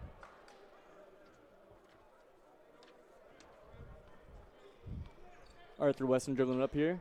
Gets it out to Keck. Keck's going to get it back to Weston. Weston gets it over to Henry. Henry for the wide open 3, and that is good. 2-point game here. 13-15. Iowa Central is down. 10.5 left to go. Very good screen. Southwestern with the ball. Johnson's got it. He tried passing Johnson, but great defense there by Arthur Weston to get the steal. Ooh, that was a good pass, but Johnson had pretty good defense there. Good eyes in the back of his head to put that arm out there. Yeah, we talked about Andrew Gibb telegraphing a pass, locking in on where he was going to pass it. Same thing happened down here with Southwestern. That's how Weston was able to read that. Weston inbounds to Henry. Henry gets it back out to Gibb. Gibb's looking to make something happen here. Doesn't really find much. Gets back out to Weston. Weston looking, gets it to Henry. Henry to Keck. Keck for 3. Good. As Iowa Central takes the lead again. 16-15 with 10 minutes left to go here in the first half. Good ball movement. Great transition defense there for Keck, realizing that they're the wide open man going towards the lane. Gets the block. Arthur Weston with the rebound. He'll dribble it in. He gets it out to Gibb. Gibb looked towards Keck, but he got it stolen from him. They dribbled it up to Johnson. Challenge it. Pretty good defense there by Keck, as they do grab the offensive rebound on the missed layup. Get it out to Woogle. He'll pass it to Johnson. Johnson gets it over. And another 3 for Woogle. 18-16. We're starting to find ourselves in a three-point shootout. Yeah, they're going to have to find Woogle there, not give him the wide open, clean look like that. Arthur Weston with a nice cross, dangling for the three, and that is good. Another three-pointer here in this game, 19-18. Iowa Central leads with 9 minutes here to go in the first half. I like to call that the Cham Dang Bang Bang from downtown. And a carry. Charles Johnson carries the ball as he will turn it over, and Iowa Central will take over possession. And we have Woods checking in for Woogle for Southwestern. Well, and here's the thing. I'm glad they took Woogle out. I'm a little surprised, as hot as he is right now, that they would put him on the bench. But yeah, that is definitely a little shocking for me, but it'll help Iowa Central out. And a foul on Charles Johnson. Yeah, they got caught on the switch, him and Woods did there, and he got caught behind Cham Dang. Nothing to do but foul there. The three-point is a part of Dang's game that I did not know he had. I'm not sure he knew he had it. At least it went in. Weston gets the ball from Dang. Weston's looking to make something happen here. Doesn't really find much. Gets it back out to Keck. Keck gets to Henry. Henry decides not to shoot. Great move there, nice move. And just off the board. That was a good challenge by Donzel Johnson there, too, on the defensive end. Richardson dribbling, doesn't really find much. Gets it back out to Zender. And they will call a foul on Iowa Central. Good news, though, as we see Southwestern's, Johnson. Hawthorne is actually coming back to the bench. Looks like he's limping a little bit, but definitely not favoring the ankle as much as he was earlier in the game when he went down. So that is hopefully good signs for them and him. Zender gets it out to Woods. Woods looking to make something happen. Dang with the good defense, but they will call a foul on the floor. And what they're doing here is they're spreading the floor and they're finding who Dang's guarding, and then they're going to try to take him off the dribble here. They feel like they have a little bit of an advantage there. So Kambamba's going to come back in. Cham Dang picking up his second foul there. Good job by Coach Helly to see what Southwestern was looking at, and he does have two fouls, so it's smart to get him out of the game anyways. Nice pass by Johnson for three, and that is good. 21-19, Southwestern takes the lead once again. I believe that is the fifth lead change of the game so far. Quite a game we've got so far. Keck dribbling, and they will call a foul on Zender. And I don't know what Zender is so upset about. Yeah. There was a lot of body contact right here in front of us. Maybe they don't call that one in Australia.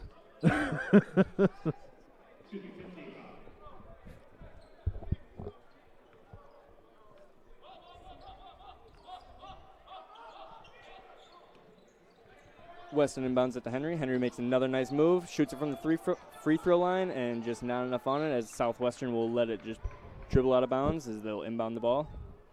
Now, Tritons here defensively may have to make some adjustments here with their matchups in the man-to-man. Southwestern's kind of clearing out and kind of attacking with the dribble here. And we'll see if Tritons can stay with them. Nice pass out to Johnson. Johnson for three. Not enough on it, as Richardson will grab the nice rebound. He won't get it, but he'll grab his own offensive rebound.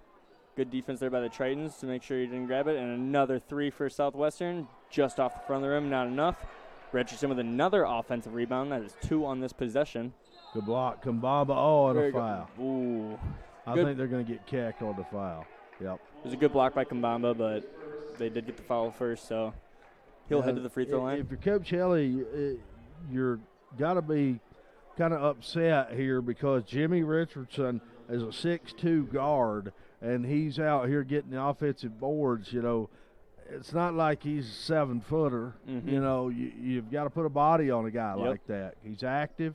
As Johnson makes that first free throw, he's going to be active, but you got to get a body on him here. Makes both on that trip. Zach Folks back in the game.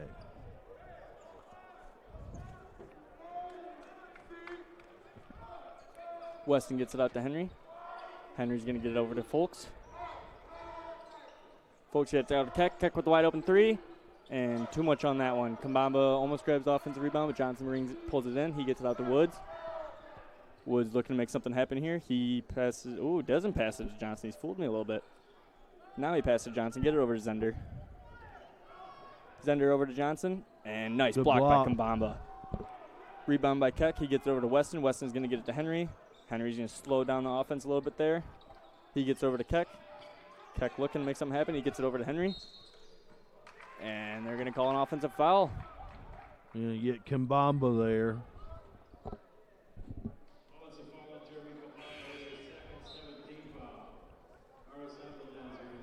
That's Kambamba's second. Iowa Central has 7 as a team so far in this first half, so they're going to want to limit those fouls a little bit. Southwestern dribbling up the court here. Johnson passes to Richardson. Richardson gets it over to Woods. Woods with the move, and good shot by Woods.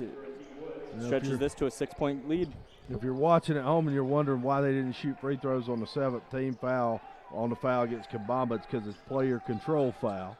You don't shoot on that, so they'll be in the bonus the rest of the way, though. Folks for the 3, and that is good.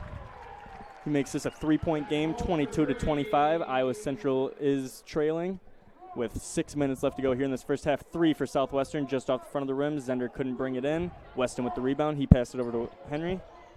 Henry's looking to make something happen, slows down the offense a little bit. He passed it over to Keck. Keck dribbled it in, and they're going to call a foul on the floor.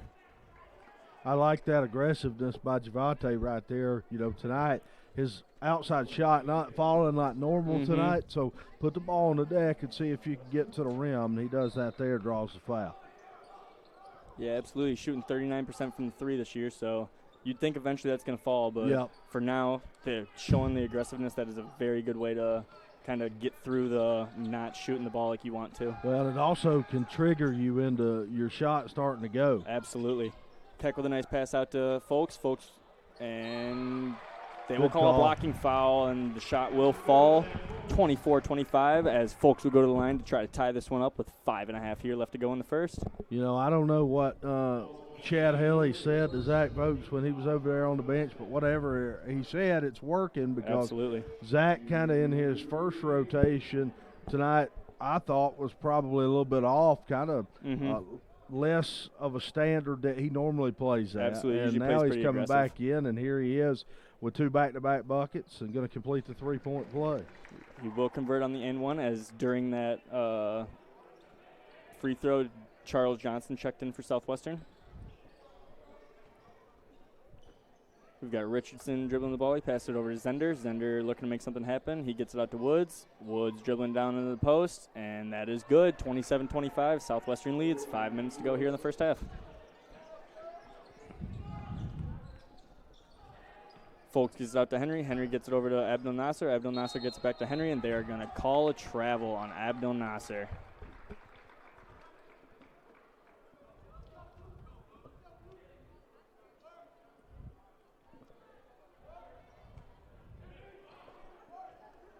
Tritons trailing by 2 here, 27-25. 5 minutes left of the first half.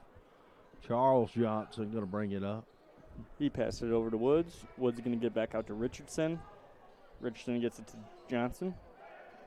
Johnson passes back out to Woods. Woods with a nice move, and that'll be out on Woods, not Richardson, I'm sorry. That's good help defense by Zach Folks in there, creating that turnover. He's having a fairly good game so far. Abdel Nasser dribbling it up the court. So he'll pass over to Weston. Weston gets back over to Abdel Nasser. Abdel Nasser gets to Keck. Keck gets to Henry with a nice shot, and a little too much on that one as it will not fall. 27-25, 4.5 minutes to go here in the first half. Woods gets it over to Richardson. Richardson looking to make something happen, doesn't find anything, gets it up to Wood. He passes it right back to Richardson. Richardson passes it to Johnson for the wide open 3, and that is good. 30-25. Donzel Johnson knocking down a 3. He's averaging 11.5 a game, and he's got 8 now. Abdel Nasser gets it back over to Keck. Keck gets it right back to Weston. Weston for the 3, and he'll cash it. 3 right back at them. 30-28. Southwestern leads. 3 minutes and 45 seconds left here in the first half. You'd think this was All-Star weekend with the amount of threes we're seeing.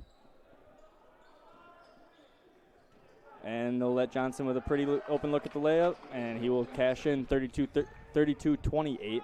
Iowa Central trails. That was set up by a good screen across there to free up Johnson, curl into the bucket. Abdel Nasser with a nice post move, and that was a bit of a late call, but I could see where he was seeing it, as the shot will not fall, and they will call a charging foul on Abdel Nasser.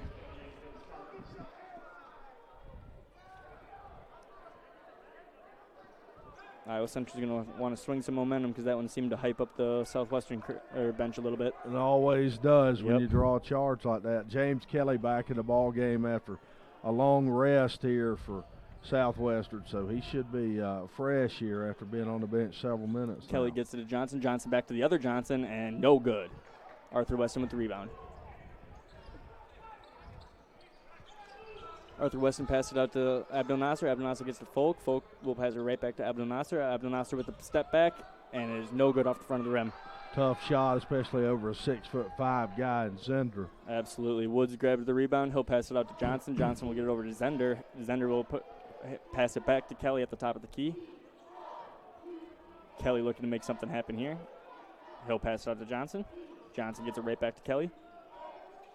Kelly gets it over to Zender. Zender looking to make something happen. Gets a pass to Johnson, and Johnson makes the layup. 34-28, 6-point lead for the Spartans.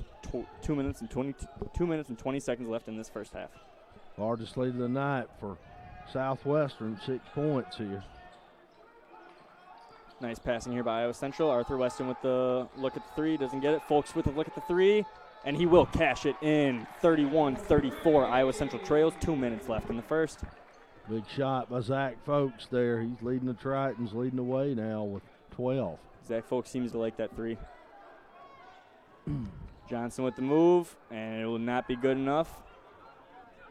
Good job Folks by with a Keck, nice the move challenge there. At the rim there. Folks with a beautiful move there, and he will get fouled. Heading to the free throw line for an and-one opportunity to attempt to tie the game once again. Zach Folks having a big game and kind of carrying the load offensively here for the Tritons so far with 14. If you're at home wondering why you see a bunch of students leaving the game, that is because they are all a part of the national championship ceremony that we are having at halftime. Too good of a game for fans to be leaving on this one, as Folks ties the game up 34-34. Folks with three the hard way, total of 15 here in the first half. Kelly gets it. Oh, nice defense by Keck to steal that one away, as Charles Johnson might find himself into some foul trouble as he fouls Folks here with the reach and foul. Folks will head to the free throw line to try to take the lead once again. One thing I like about what Javante Keck's doing tonight, offensively, he's not in the rhythm that he was in against Iowa Lakes and what we're accustomed to seeing. Yep.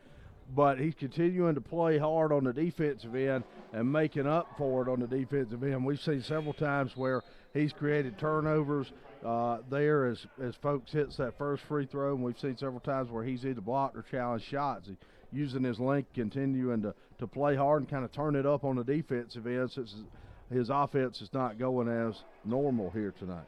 As he missed the second of two. The score is 35-34, Iowa Central lead.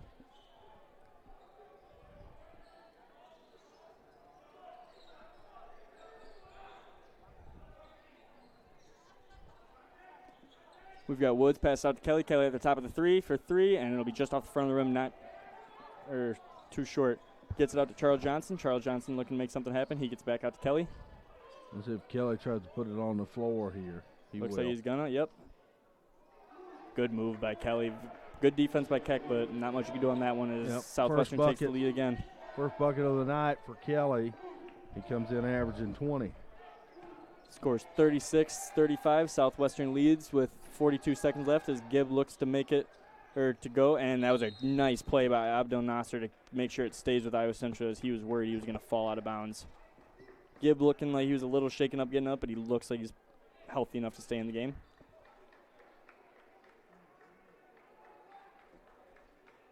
And they're going to call a timeout there. Looks like timeout at Southwestern.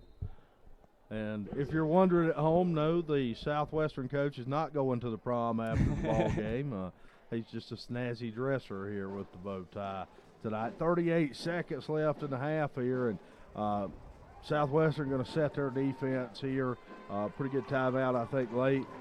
They want to set their defense, and then they want to talk about what they want to do on the offensive end and manage the clock here at the end of the half. So I think that's a smart timeout. Tritons will have the ball trailing by 1 here. Let's see who they go to. Folks has had the hot hand here, so I would expect them to try to go back to him. I think I guess not even. I was going to try to pick another player, but Folks really does have the big hot hand in this game, so I'd definitely look towards him. And that's a difficult place to inbound the ball from, kind of that coffin corner. They get it out to Henry. Henry gets it over to Folks. Folks going to get it to Gibb in the corner. Gibbs dribbling around, looking to make something happen here. He gets it out to Henry. Henry's dribbling still as he doesn't really find much. He gets it out to Folk. Folk gets it to Abdel Nasser. Shot clock winding down. And they'll have 1 second to get this shot off once they inbound the ball. So definitely got to make sure they're paying attention to the shot clock and they're in a tough part of the court. Going to have to be a catch and shoot here. Get their and not quick enough, as that was pretty tough. So it'll be a shot clock violation on Iowa Central. 18 seconds left in the first half as Southwestern leads 36-35. One thing I like to see there in a 1 second on the shot clock situation is to throw a lob at the rim there, see if you can get something that way. Throw a lob at the rim, just kind of tap it in. You don't have much time to catch and shoot. As a nice play by Kelly. Richardson gets the rebound, or not Richardson, Johnson gets the rebound. He will not make it, but he does get fouled, and he's headed to the free throw line for 2. I think that's going to be on Javante Keck. It will be. His second. I think if you're Coach Helly, one of your big keys at halftime is to not let these little guards get as many offensive rebounds as they're getting, because they seem to be collecting quite a bit of them. Well, and, we talked about their athleticism. That's that one helps. thing. And another thing is when they attack the basket, they're athletic, and the Tritons are having to help. When you help, it opens up lanes for the offensive rebound. Johnson makes the second free throw there. He goes 1 of 2 from the line. 2-point game here, 37-35, as they're going to look to make the buzzer beater. And it's good! 38-37. Iowa Central takes the lead at halftime. What a shot. Late night banking hours for Aris Abdul Nasser at the end of the first half. What a way to end the half. We've got a ball game here at Hodges Fieldhouse, 38-37 at halftime. Iowa Central does have the lead. Rob, what do you think the keys here in this game are for Coach Helly and the Tritons to make sure they can maintain the lead, if not just blow it out of the water? Well, the one is you touched on it, defensive rebounding. Absolutely. That's one of the things I'm talking about if I'm Chad Helly. I may talk, and I don't know his philosophy defensively. I haven't talked to him about that, but if I'm him, I may think about going zone defense here. I know that Southwestern, they've hit a few threes, but it's mostly been off the drive and kick. So maybe if you go zone, you keep them from being able to kind of attack the basket, which has been opening up the offensive rebounding lanes, as I spoke about just a few minutes ago. So with that, I'm talking about that. And then on the offensive end, I'm talking about, hey, somebody's got to get going besides Zach Folks. We got to have some balance here in the second half. Hopefully that 3 from Abdel Nasser to end the half might bring a little spark into them. And Team Electric going to take the floor here for your halftime entertainment. Electric is a competitive cheer team from the United All-Stars made up of young ladies 6 through 10 years old. They're a youth mini one, and they practice twice a week, compete with 5 teams during the season. United All-Stars owned and operated by Mindy DeBond. I bet these girls are having the time of their life for this game. They had a pretty good crowd in the women's game, but they've got themselves a nice showing to put on or display their skills here today between a lot of fans. And let me tell you this: I'm a stage dad. My daughter is a dances and sings and all that. And I can tell you, being an athlete, former athlete, and former coach, you work hard on that end, but they work hard. Oh, absolutely. For these girls and guys who do the performing arts, it's something that they work at. My daughter goes to classes, 3-4 times a week. Yeah, my older sister and my little sisters have been in dance. They grind. It might not be the typical type of athlete grind, but like they're still grinding in their own way. They're putting in the time. Like these girls are 6 to 10 years old and they're putting in work. So I'd like to think that they have a pretty good future in dance or cheerleading. True. And, even more, a lot of what they do is kind of from an acrobatic standpoint. So you can go into gymnastics and that kind of thing, and core body strength as well. Like one of the big things, my daughter's been in dance. She's 8. She's been in dance since she's 2 years old. Oh, yeah. And a lot of what they do is core body. And so what we would do is we went once and took her to indoor rock climbing place, okay, right? Yeah. Well, I had no idea, but my daughter, because she's been trained in her core body since she was 2 years old, has this crazy core body strength and is climbing these 30-foot rock walls in like less than 30 seconds. Yeah, just blowing as a dad, blowing you. Yeah, blowing your mind, making you go crazy. Yeah. Yeah, rock wall can be fun. I used to do that for a little bit. It's a nice workout, that is for sure. Especially if you're flying. She's pretty great at it. I've been trying to find her competitions for that too. That'd be a cool way to compete on the rock wall. Team Electric here putting on a show at the half, and the Triton fans giving a big reception to them here. These young ladies are 6 to 10 years old. They're a competitive cheer team from the United All-Stars, and they practice twice a week here. And that's just with this team. No telling what other things they do. We're probably looking at 3-4 times a week. It's a time investment here, and they're rocking the house here at the half. And I think we're going to have the national championship presentation here for the rugby team. Dr. Dan Kinney, president of Iowa Central Community College, out on the floor here.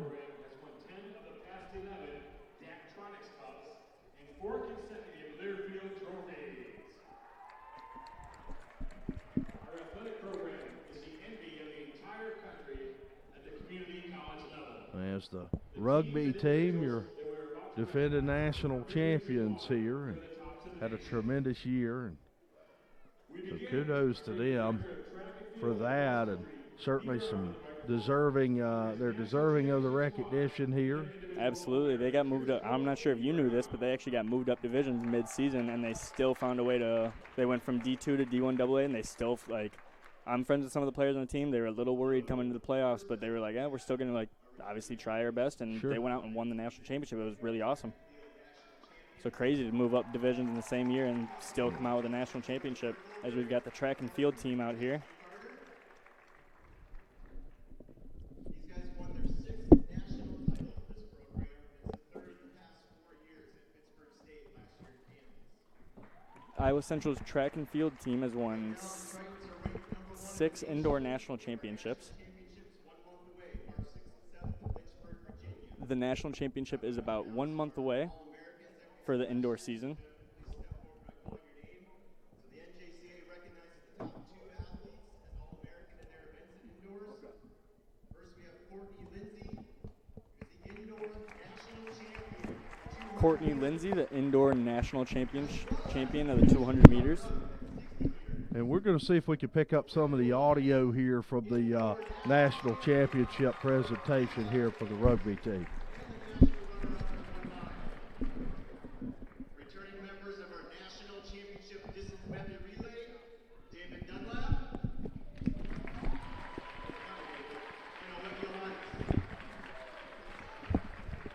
Members of our runner-up 4x400 meter relay, David Dunlap and Courtney Lindsay. These guys were also a part of our outdoor run last year. Our team finished 4th in Hobbs, New Mexico. At the outdoor national meet, the top 3 athletes earned All-American status. So our All-Americans last year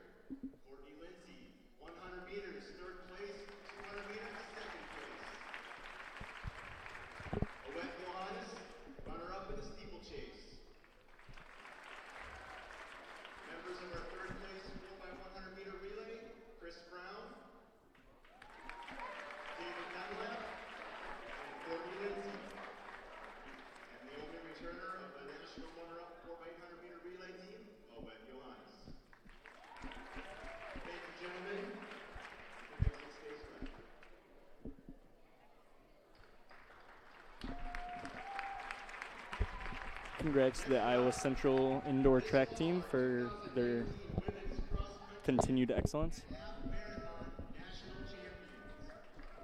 Here we've got the women's cross country and half marathon national champions. Scored their nearest opponent by a score of 60 to 107. They placed 4 women among the top 15 in the nation. Top 15 individuals also earned All-American status. These ladies have won every Region 11 title contested. That's 15 years in a row right there, folks. They also have an unprecedented 8 national titles. That's more than any other junior college in the nation right there. They're currently on their second repeat. So the top 15 finishers are All-Americans. Not present because she graduated. Winrose Chisang was 4th. She's now at Iowa State running even faster. In 5th place, Eleonora Bertavi. Step forward, Eleonora. Right. 7th place, Florence Uajaneza. And in 11th place, Lillian Lucini. 2 weeks later, we got back on the bus and drove to El Paso, Texas. They won another national title there, half marathon. They now tied the NJCA record for 5 team titles and tied the NJCA record for 4 individual female national champions. So the top 6 finishers at the half marathon earned All-American. Winrose Chisang was the national champion. Florence Uajaneza was 5th place. Eleonora Bertavi, 6th place. So in addition to this, as they are all members of our track and field team, last year our women's team was 5th in the nation indoors and 3rd outdoors. Our All-Americans and national champions from that team. Please step forward, Florence Uajaneza. She was the indoor 5,000-meter national champion. Outdoors, she was 3rd in the 10K and 3rd in the 4x8. Eleonora Bertavi, step forward again. 3rd in the 5,000 meters, 3rd in the 3,000 meter steeplechase, and 3rd as a part of the 4x8 relay. Lillian Lucini, step forward. National runner-up in the 3,000 meter steeplechase. Leah Grady, up next. Step forward, Leah Grady. National runner-up indoors in the weight throw, and 3rd outdoors in the shot put. Jay Ford, step forward. 3rd on the 4x100 meter relay team. Those are our track and field All-Americans. Thank you.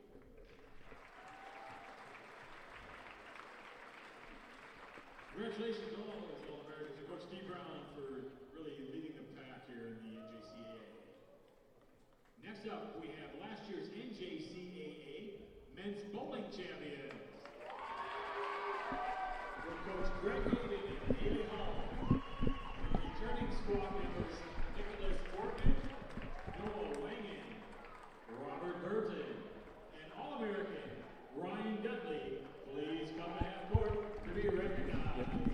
Last year's men's bowling national champions.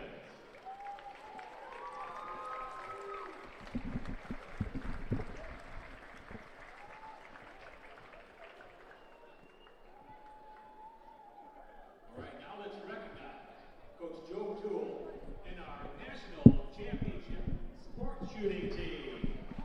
The Tritons were champions in both the American track and the sporting clays division.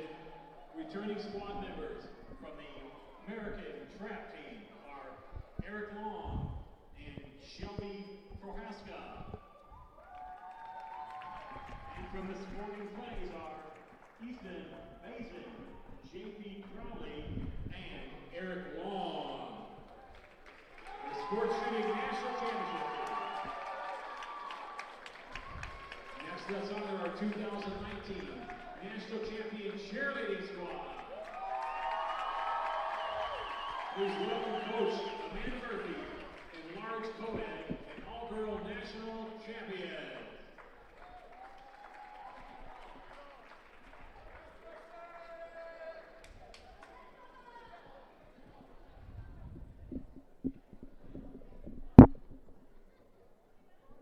Let's have a big hand for our large co-ed and all-girl national champions. Here.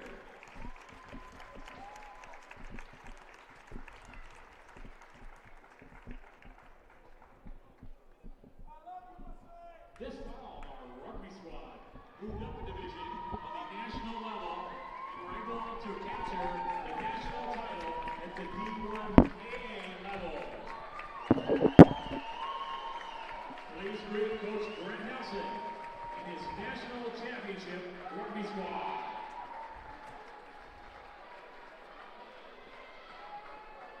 These young men defeated Virginia Tech, Bowling Green, and Western Michigan on their path to the national championship. Our national champion rugby team.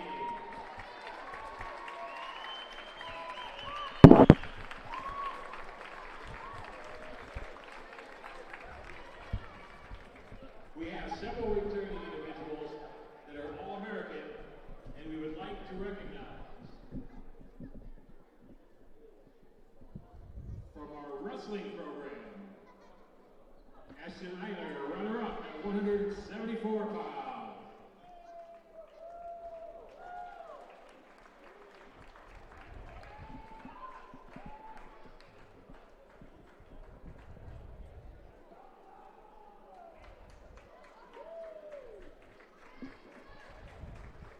And Ashton Eiler from our wrestling squad, All-American runner-up.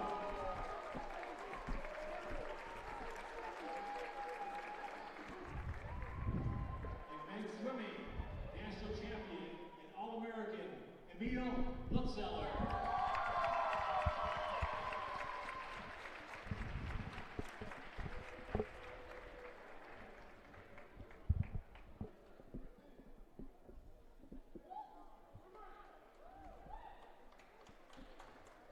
From women's basketball, Brittany West, who is representing her tonight, is current Triton basketball player and her sister, Isabel West. Our softball program returns 2 All-Americans from last spring's Tritons squad. We welcome back NJCAA second team All-American Bree Chevin and NSCA second team All-American Sophia Kay.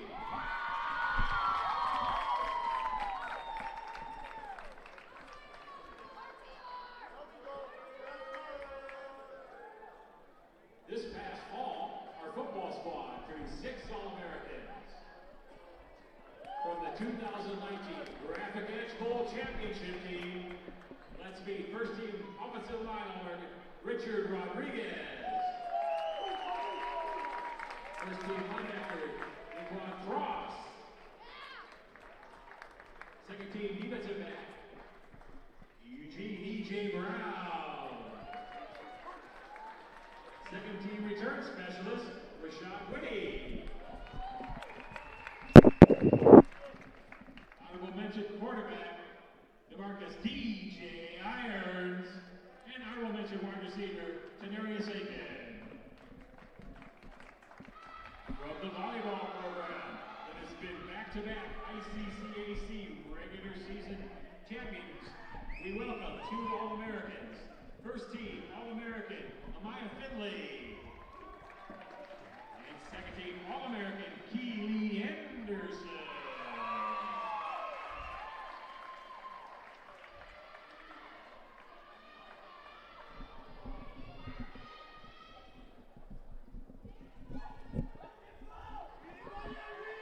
Our men's soccer team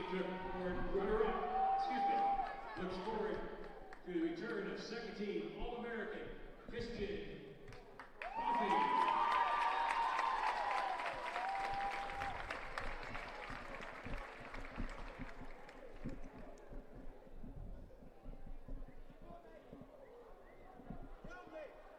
All right, now how about one more round of applause for all of our teams, individuals, and coaches who have excelled at the national level. Alrighty, that was our our halftime intermission here at the Hodges Fieldhouse on the second half of the ICCAC doubleheader here against the Southwestern Spartans. Iowa Central does lead 38-37 at half, and I will be taking a quick break in between the rest of halftime, and we will be right back.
Welcome back for the second half here of the second game of the doubleheader here in the ICCAC conference game between the Iowa Central Tritons and the Southwestern Spartans. The Tritons do lead 38-37 here at halftime. A big key of the game has been they've been giving up quite a bit of offensive rebounds, but they've been shooting the ball pretty well, so they're still in it. And Rob, what do you think they can do to keep the lead? A couple of things, you kind of touched on it, clean up the defensive glass a little bit of offensive balance here in the second half, get somebody else going besides Zach Folks. Had a conversation with Javante Keck's people here, and he's had a little bit of an injury, a floor burn on the shooting hand that's kind of affected his shot, I think, tonight. We'll see if that continues to be an issue in the second half, or if he's able to kind of adjust to that here as we get going. And I want to shout out to the Triton Pep Band for playing Nirvana during the halftime break there. I've never heard a pep band play that. That was awesome. They play a lot more songs than I've ever heard a pep band, so that's actually pretty impressive, especially Nirvana. 5 on the floor for the Tritons now is Jeremy Keck, Marquise Henry, I'm sorry.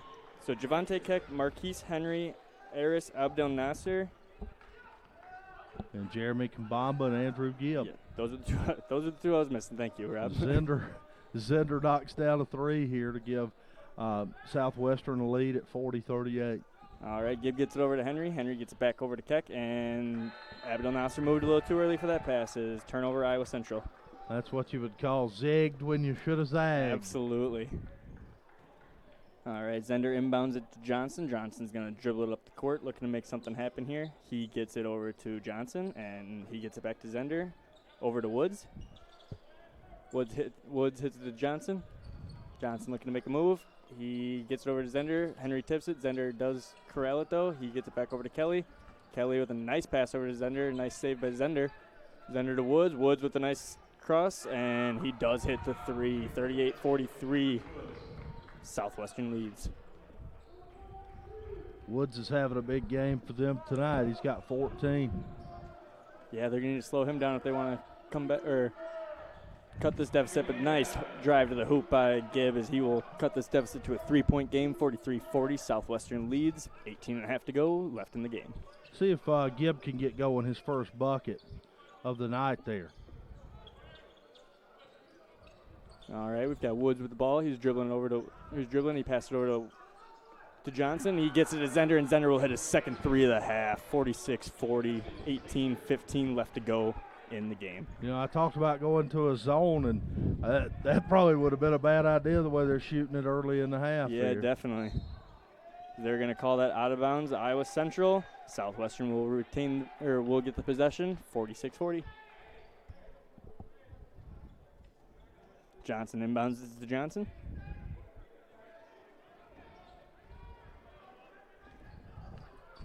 Johnson gets it to Zender. Zender will send it back over to Johnson. Johnson gets it to Woods. Woods sends it right back to Johnson. Johnson dribbling in. He'll get it over to the other Johnson. And Johnson passes back out to Kelly. Kelly just short. Gibb with the rebound. He'll get it over to Abdel Nasser. Abdel Nasser kicks it off to Keck. Keck's going to get it to Gibb. Gibb's going to get it over to Henry. Henry with the pump fake. Drive to the hoop, and he gets swatted by Kelly. Abdel Nasser over to Keck. Keck over to Gibb. Gibb with the shot, and a nice layup there by Gibb. 42-46. Southwestern holds lead. 17.5 left to go. Andrew being aggressive here in the early part of the second half. 2 back-to-back buckets on drives for him. That could help Iowa Central open up an offense. Ooh, and Keck and Abdel Nasser collide here. As Iowa Central will save the possession, not allow any points. Henry dribbles it over to Keck. Keck kicks it to Gibb. Gibb will shoot. Another shot. Good from Gibb. 44-46. Gibb is trying to bring Iowa Central back into this one. And he's doing a good job of it. Andrews says he's going to the bucket. He's going to dare somebody to stop him here. Woods gets it over to Johnson. Johnson's drilling. He takes a step back. Doesn't take the shot. He gets back over to Woods. Woods is looking. Kambaba doing a great job of defending James Kelly here. Johnson got it back over to Kelly. Kelly's looking, and he will get it over Kambamba. They will call the foul on Kambamba. And Kelly will head to the free throw line for 2. And it's been a rare opportunity for Kelly. He's just got 2 points here in the ball game, so they've done a good job on him. He averages 20. And he knocks down that free throw, and they've kind of taken away Kelly's game of getting to the rim. He's able to get to the rim on that trip. Yeah, Kelly's having a pretty good season this year. Like you said, he's averaging 20 points per game, shooting over 50% from the field, 75% from the line, and he is also averaging 8 rebounds per game. So he's doing a lot for Southwestern this year. And I think the size and length of Kambamba's kind of bothered him a little bit here. Definitely. In this game. He's probably not used to like as much athletic big men as Kambamba is. Kambamba's big and he moves like he's a point guard. Gibbs looking, he gives it over to Abdel Nasser. Abdel Nasser dribbling, he gets it back out to Keck in the corner. And Keck's got a little bit of a mismatch here against Johnson. Gibb getting close to the out of bounds line, he doesn't get it. Kelly seems like he got elbowed. But Abdel Nasser for the 3, and he will miss it off the front rim. Kelly grabs the rebound. Kelly dribbling it up the court, makes a move, and swatted by Kambamba. Henry over to Abdel Nasser. Abdel Nasser looks to make a move, and no good, just off the rim. They're letting them play here in the second half. Yes, they are. Woods gets it to Johnson. Johnson makes a move, doesn't do anything, gets back to Zender for his 3rd 3 of the day, and that is good, of the half, and that is good. 51-44. Southwestern takes the lead. They are going to need to shut him down. He is 3 for 3 from this from behind the 3 this half. You can't let him have a clean catch and look like that. Absolutely not, especially because he looks like he's a pretty good shooter, and Keck will miss the easy look at the layup. 44-51 still. 15-15 to go left in the game. And this game's become really physical here. Officials letting a lot of contact go here. So you've got to adjust to that as a player. And another one they let go. Kambamba grabs the rebound, gets it out to Abdel Nasser. Abdel Nasser gets it to Gibb. Gibbs looking to drive. Another nice look from Gibb. 51-46, 14-45 left in the game. Andrew being aggressive, going downhill, going to the bucket. That's his game. Zender's got it. He's dribbling it back out he's passed it over to Kelly. Kelly got it back out to Johnson. Johnson got it out to Woods. Woods going to get it back over to Zender. Zender decides to pass it to Kelly. Kelly gets it over to Johnson. Johnson looking to make something happen here. Step back from the free throw line. That's good. 53-46. That's Timeout, a Iowa big-time Central. move by Donzel Johnson there, putting it on the deck and then hitting the step back. He's got 10. He averages 11 here.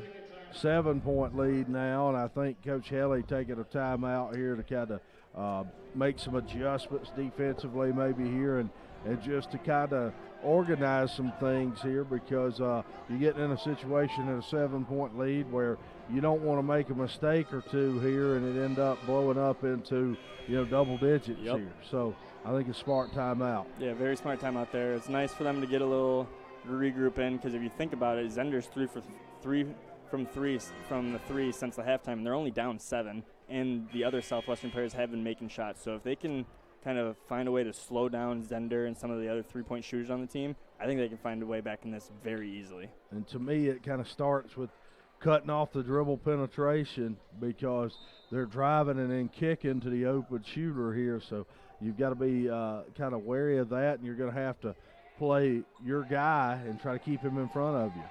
Abdel Nasser dribbling up the court. Charles Johnson guarding him pretty tight. He gets it over to Gibb. Gibb kicks it back to Abdel Nasser. He kicks it right back to Gibb.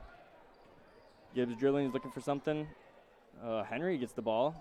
A nice step back. Decides not to take it. Javante Keck for 3, and it is good. 49-53. Let's go. Iowa Central with the 3. Second 3 for Javante, and as I was mentioning there, I heard he took the wrap off his hand that he had on for the floor burn that he had. So I think maybe we'll see him shoot the ball like he has in the past couple of games. Kelly for 3, and he will not connect on that one. 13.5 to go. 4-point game, 53-49 as Iowa Central is dribbling up the court looking for some more points as Southwestern will foul Gibb. Call is on the floor. Iowa Central will maintain possession. They're going to check in Woogle here. He hit a couple of threes in the first half too, so you've got to get a hand in his face and close out on him as well. Got to be careful with him because they took him out when he was hot, and so you don't know if he kept that hot hand or not. So definitely got to make sure you're guarding him. Deng with the inbound, and nice play by Deng makes this a 51-53 game, and they're headed to the free throw line for one. Try to make this a 1-point game. A little wham bam, thank you, Cham, on the bucket underneath. Now chance for three the hard way, and he got Woogle on his hip there, and Woogle giving up probably about 60 pounds to Cham under there. The big man able to convert. Doesn't hit on the and one, but it's still a 2-point game, 53-51 with 13-15 left to go in the game. Woods dribbling, looking for something, going to the post. Deng with the defense, gets over to Zender, gets over to Johnson. Johnson back to Johnson for three, no good. They do get the offensive rebound, though, as Charles Johnson scoops it up. He goes in, no good on the layup, as Abdel Nasser will grab the board, passes it over to Henry with a very scary pass, but they will retain possession. Deng gets it over to Gibb, gets it over to Abdel Nasser. He kicks it to Keck. Keck kicks it over to Marquise Henry. Henry gets it back to Gibb. Good defense there by Zender to shut him down. Nice little move, and he would not be able to capitalize there. 53-51, still 12 and a half to go.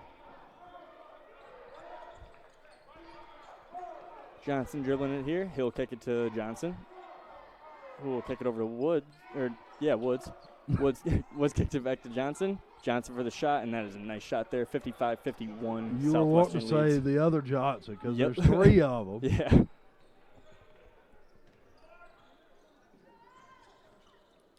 Keck with a nice move, but Woogle swats it out of the way.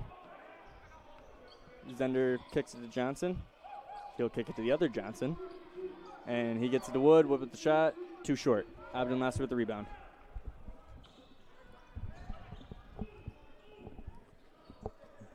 Keck dribbling. He'll get it over to Marquise Henry.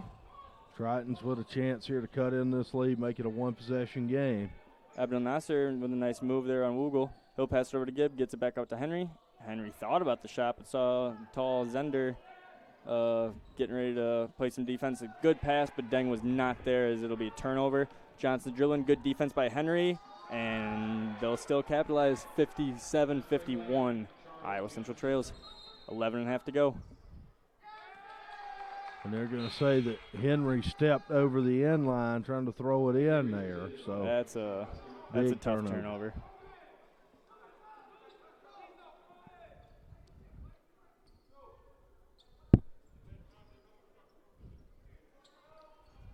Johnson looking to inbound. He'll get it out to Woogle.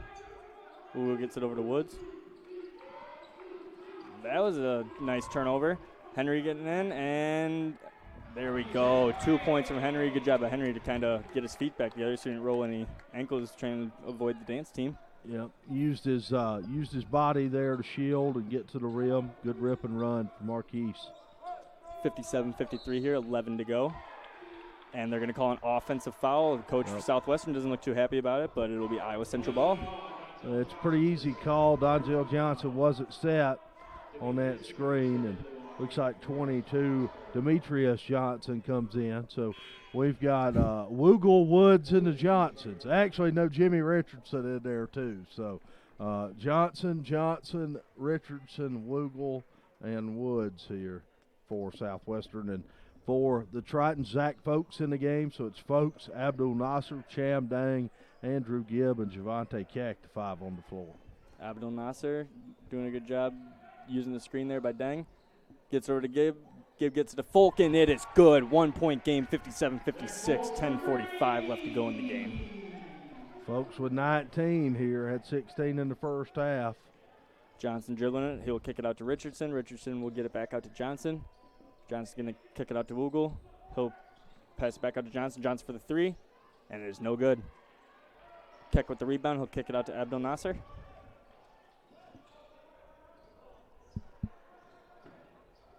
Abdel Nasser passes it out to Dang. Dang's getting double teamed. Dang, nice job to get out of the double team. Passes it back out to Abdel Nasser. Abdel Nasser kicks it to Gibb. Gibb kicks it to Dang. Dang looked to get another three, decided against it. He'll go to the rack, and he will get blocked. Coach Haley wanting to call on a foul there. A lot of contact Cham drove to the bucket. A lot of contact, but as you said earlier, the refs are really letting him play this half. Johnson kicked it to Johnson. He will kick it back out to Richardson. Richardson kicks it out to Woods. Woods dribbling. He'll pass it out to Johnson. Johnson for the three, and that one is good. 60-56, timeout Iowa Central. They had a mismatch there. Donzel Johnson had Cham Dang on him there. If you're Cham, you're in no man's land right there, because if you get up on him, he's going to put it on the deck and probably beat you off the dribble. Oh, yeah. You give him the cushion, he's going to try to shoot over the top, and that's what he did, knocked that one down. You kind of have to live with that in that situation. Donzel Johnson now has 15 on tonight, and he's averaging about 11. They've done a good job. The Tritons have on James Kelly. He's just got 4. He came in averaging 20, but there's other guys that are hurting them here. Donzel Johnson has 14. Sebastian Zender with 11. Akeem Woods has 14 in the ball game. So some other secondary guys stepping up for Southwestern. And for the Tritons tonight, Zach Folks kind of carrying the load with 19, and he just checked back into the ball game for the first time in the second half. I imagine we're going to probably see him, I would say, almost all of the rest of this 9.5 minute, 9:39 here as the Tritons trail at 60-56 here. Yeah, it's crazy.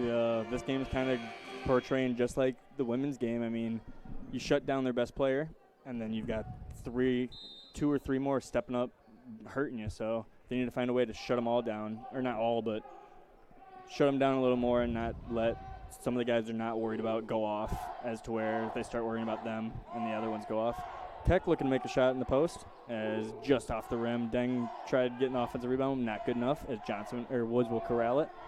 60-56 with 9 minutes and 20 seconds left to go in the half, or in the game. Another 3 from Johnson, but it will not go. Richardson looked like he stepped up, but they won't call it. Nice pass. Thought Folks were going to steal it, but Johnson corrals it. They get it out to Woods. Woods no good, and scramble for it. Big scramble. They can't corral it, as it'll be Southwestern ball. Johnson dribbling. He'll kick it back out to Johnson. He kicks it to Woods. Pass it over to Richardson. Richardson gets it over to Johnson. He gets it back out to Woods. Woods will get it to Richardson for 3. Off the front of the rim. As Deng will grab the board, he'll pass it out to Abdel Nasser. Cham Dang giving the Tritons good minutes off the bench here tonight. Nice pass there by Abdel Nasser to get it to Keck. Keck gets it to Deng, gets it back out to Keck for 3. Short. Just short. 8:15 left in the game. 4-point game. Southwestern leads 60-56.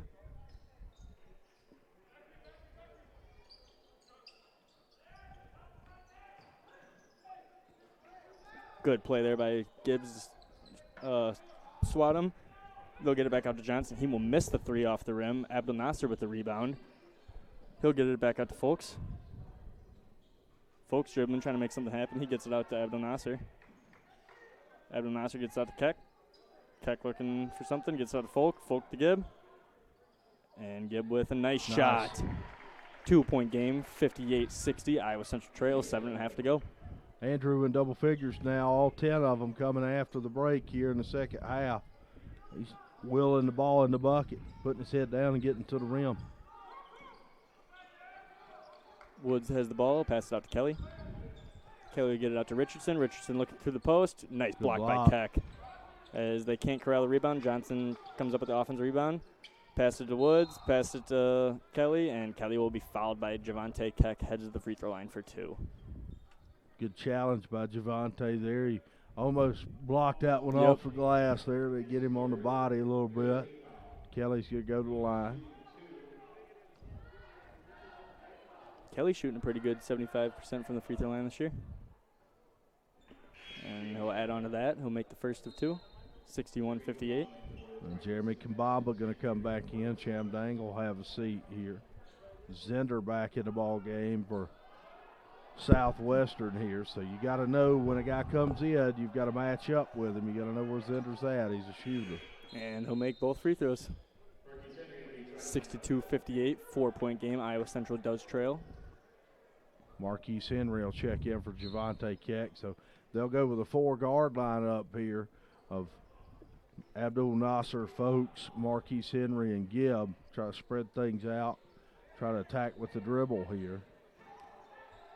Folks dribbling, gets it out to Henry for the 3, and it is no good, too much on it. Oh, Henry did a nice job trying to grab that offensive rebound, but just kind of went in a little too aggressive, and it flew off his hands out of bounds. Followed his shot, just couldn't get the handle there. Yep. All right, Richardson dribbling up the court. Zender inbounded it to him. He'll pass it out to Woods. Woods will get it to Johnson. Johnson will get it over to Kelly. Kelly kicks back out to Richardson. Richardson passes it right back to Kelly. Kelly's going to get over to Woods. Woods looking to make something happen. He doesn't pass it. He puts up the shot. No good. Zender kicks it back out.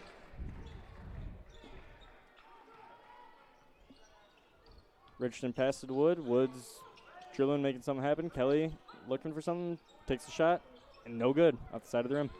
Another offensive board for Southwestern, though, as Johnson goes up, and he will get fouled. He'll head to the free throw line for 2.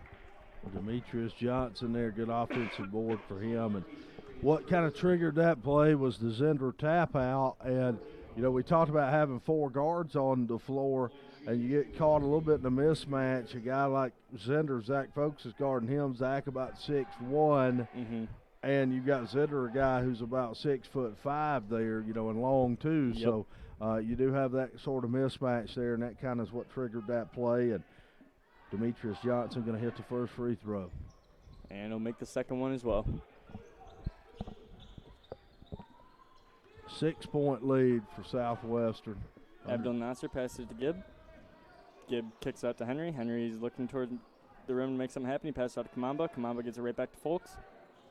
Folks dribbling, not finding anything. He'll kick it out to Abdul Nasser.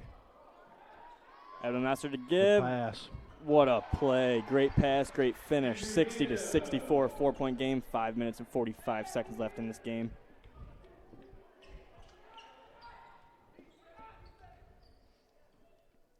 Richardson looking to make something happen. He kicks it out to Woods. Big defensive play here. Big possession. Can the Tritons get a stop? Huge possession to stop would be nice here. Richardson gets it to Woods. Woods is looking to make something happen. Kamamba switching on him. Gibbs switched over to Kelly. As Zender's open for the 3. Nice defense by Folks, and he will still cash it 4 for 4 from the 3-point line this half.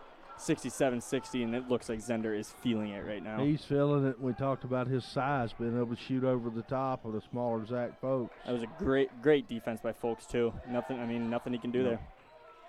Great pass there by Gibb, and they will miss the wide open dunk. The first dunk attempt of me broadcasting, and they missed it. And that's one that would drive you crazy because it was an easy 2, and Jeremy unable to convert on it there, and now Southwestern's going to get the ball. So this could be a 4-point swing. Tritons need to dig deep here, get another stop on the defensive end. Kelly will get it out to Woods. Good defense by Gibb there. He'll pass it out to Johnson. Johnson with the shot. Nice defense there by Kamamba to try to steal it. Good switch there. Kamamba getting back on Kelly. Kelly passed it over to Woods. Kamamba switches over to Woods, and they'll call a foul on Kamamba.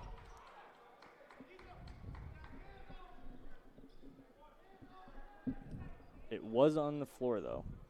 Going to be on the floor against Jeremy Kambamba. As Kambamba will check out of the game, because that is his 4th. Javante Keck back in the game.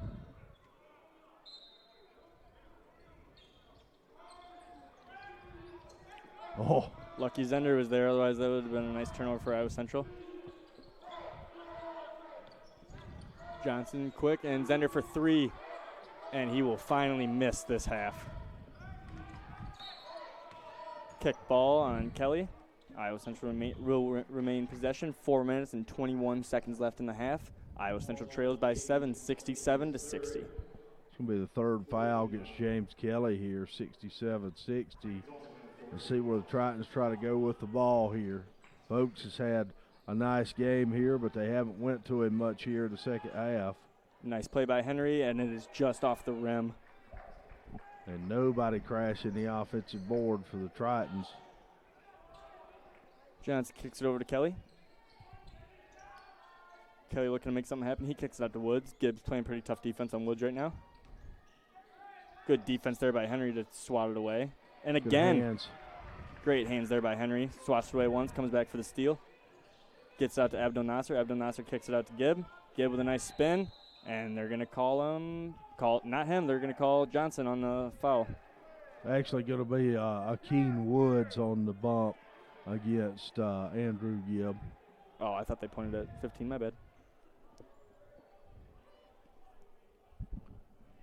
So the Tritons going to inbound under their own bucket here, 67-60. They trail, 3:42 left here. The big trip here on the offensive end. Let's see if they can get something going toward the rim here. Points will be huge on this possession. Andrew Gibb has had the hot hand in the second half. Yes, he has 10 here in the second. And they will call that out on Southwestern. Iowa Central will retain possession. That was a good pass. Just Southwestern was right there to get a hand on it. Yeah, they were trying to go inside the kick, which is a good idea there, but you got to lob that ball in there. Him with a smaller defender, Charles Johnson, underneath there on the switch. Gibb gets it over to Abdel Nasser. They've got a mismatch with Johnson on kick, and then they switch back, though. He gets it over to Folks. Folks with the shot, and it is no good, just a little too deep. One more dribble by Zach there, and then he would have had a lane all the way to the rim.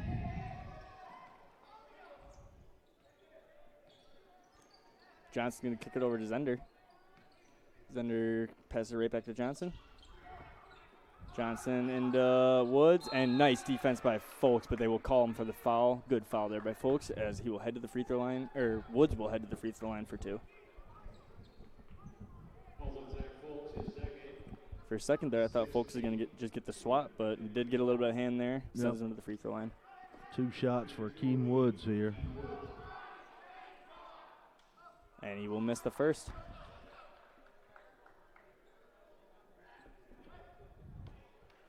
We've seen Iowa Central have difficulty closing out games here with this young team. Let's see if we're able to kind of turn the corner on that, figure out a way to close this game out in the last 3 minutes. And Folks for 3, just short.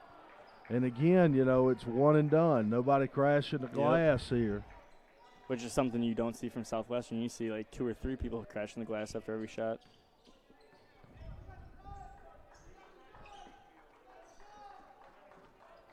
Kelly looking to make something happen here. He passes it out to Charles Johnson. Johnson kicks it over to Zender. He'll kick it over to Woods. Woods gets back to Johnson. Johnson gets it to Zender, and nice shot, but it will fall. 69-60. 2 minutes and 25 seconds left in the game. There's that size advantage we talked about with Zender. Biggest lead of the game for Southwestern. I believe they called it on the floor. Folks was looking for the shooting foul, but they will call the penalty or the foul on the floor. Which is the right call. Yes. He bumped before the shot attempt there.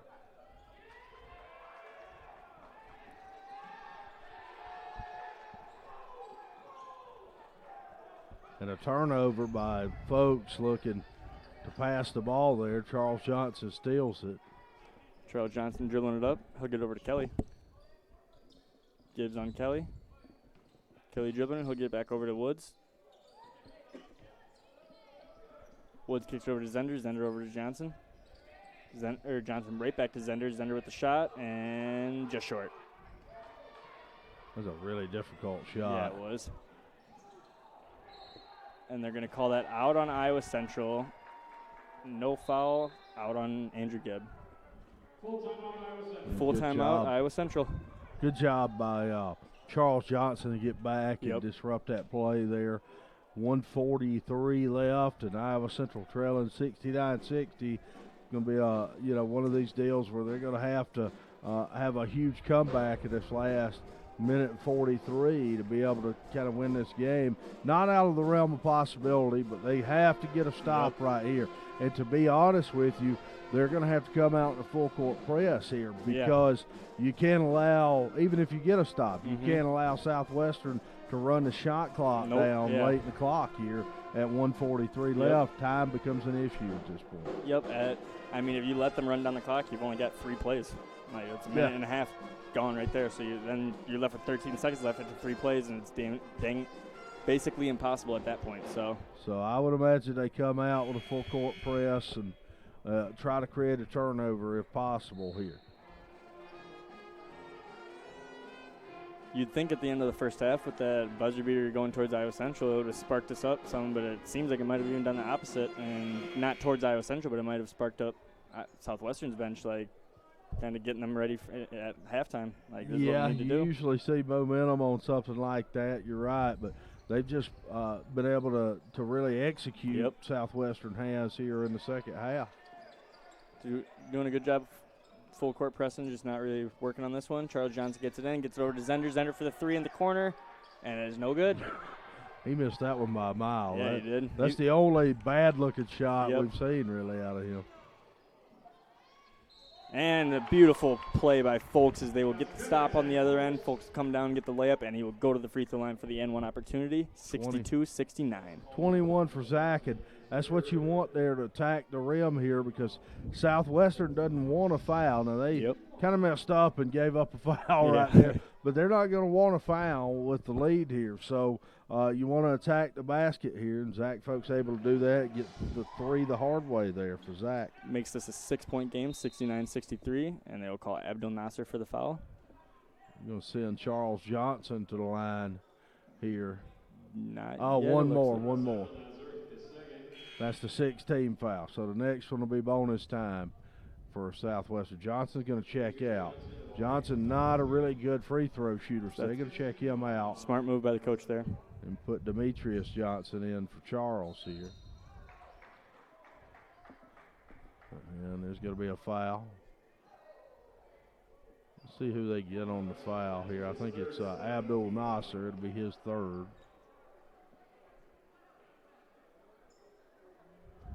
So let's see if they can, Tritons here, give up the foul. Let's see if they can force a miss out of Demetrius Johnson at the line on the 1-and-1. And he'll make the first.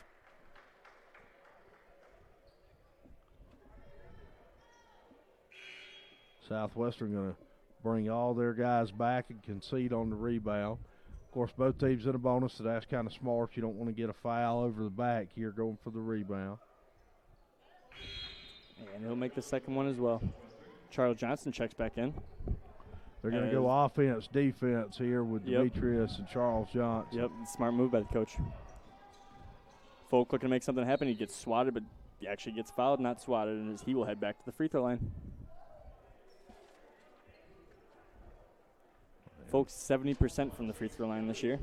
Got 22 here, looking to build on that. He's being aggressive, trying to get to the bucket here.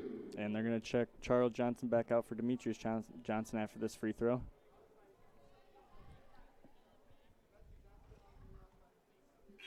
And the first one's good from Folks.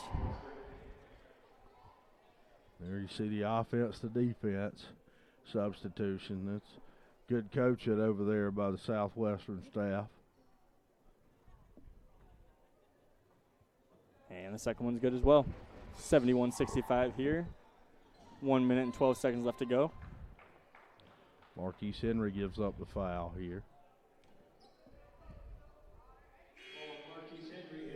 And 1-and-1 up cover for Donzel Johnson. And Charles Johnson checks back in for Demetrius Johnson.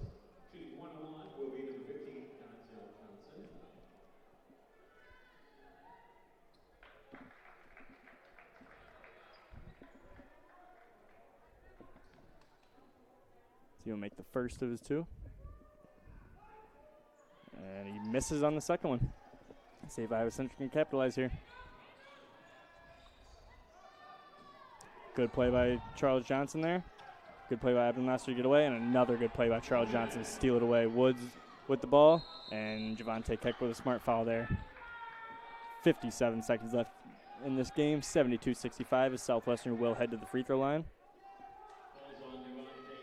And Keen Woods going to go to the line here. 7 points here, which is 3 possessions, but he hits these 2, and it's 3 possessions where you have to have a 3. And he does miss the first one, so that's good. Iowa Central absolutely needs to capitalize on this one, and they do not. misses the not the free throw, the layup, and Javante Keck with another foul. Seems like he's the only one that's fouling them right now. And it's going to be a double bonus. Javante Keck got a foul out of the ball game with 6 points tonight. And I know he's got to be disappointed. You know, he had kind of couldn't get in rhythm offensively tonight. Had the thing I talked about with the floor burn on the hand and using the tape on the hand kind of got him off after he had such a big game against Iowa Lakes on Saturday in that 22-point performance where he made 6 threes tonight. But I thought he gave a really good effort on the defensive end here tonight. Yeah, he didn't score very much tonight, but he still put up a pretty good effort in this one. Not much you can do when you got an James injury Kelly. or a wrap kind of affecting your shot. But nice shot there by Abdel Nasser. Timeout Iowa Central, 73-67 as they are still in this ball game. 43 seconds left. Abdul Nasser, that was his first bucket of the second half here, and Tritons need to get a steal here. Full court press here and hopefully get a steal, get a quick bucket off the turnover here. If they're able to do that, then that kind of makes this game interesting at that point, with it being, just 2 possessions at 6 points here. If they cause a turnover in the backcourt, would be something where they're able to get something going off of that. Otherwise, you give I think you run one trap. If they get it in, you run one trap. If they break that first trap, then go ahead and give the foul. Nobody on the floor for the Tritons has more than 3 fouls, so you're in pretty good shape to give the foul here. It's one thing that kind of shocked me there is that they didn't have anybody else attempting to foul in Keck's situation. Well, he was the closest guy. Yeah, that's true. And you give it up.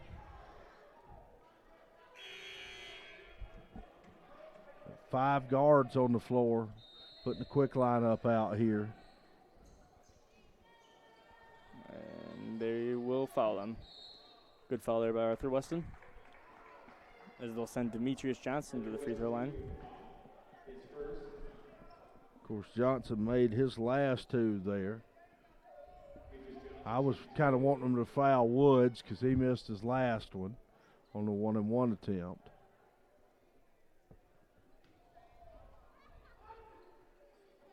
And Demetrius will make the first.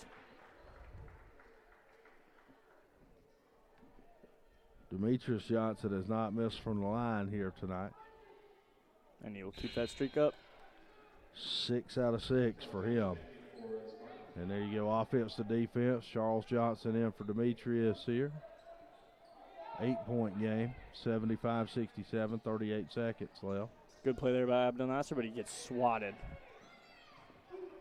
Zender on the play. They're going to oop it to Zender, and he will miss it. They're a little bit out of rhythm on the oop there. Oh, that was a good attempt by Folks. He just couldn't corral it, as here we go with Woods, and he'll just lay it in. 10-point ball game here. Biggest lead of the day for Southwestern, 77-67, 17 seconds to go. Folks with a nice move there. Won't go, though, and 12 seconds left as they will just hold the ball out. And it doesn't look like they're going to hold it out. Bring it in the front court, okay. though. So they'll do that. That shows what I know about basketball. I would have just let them stay back there. All right, Iowa Central falling today, 77-67, losing both sides of the doubleheader, women's and men's basketball. Rob, what do you think went wrong today with the Tritons? They both had the lead at half.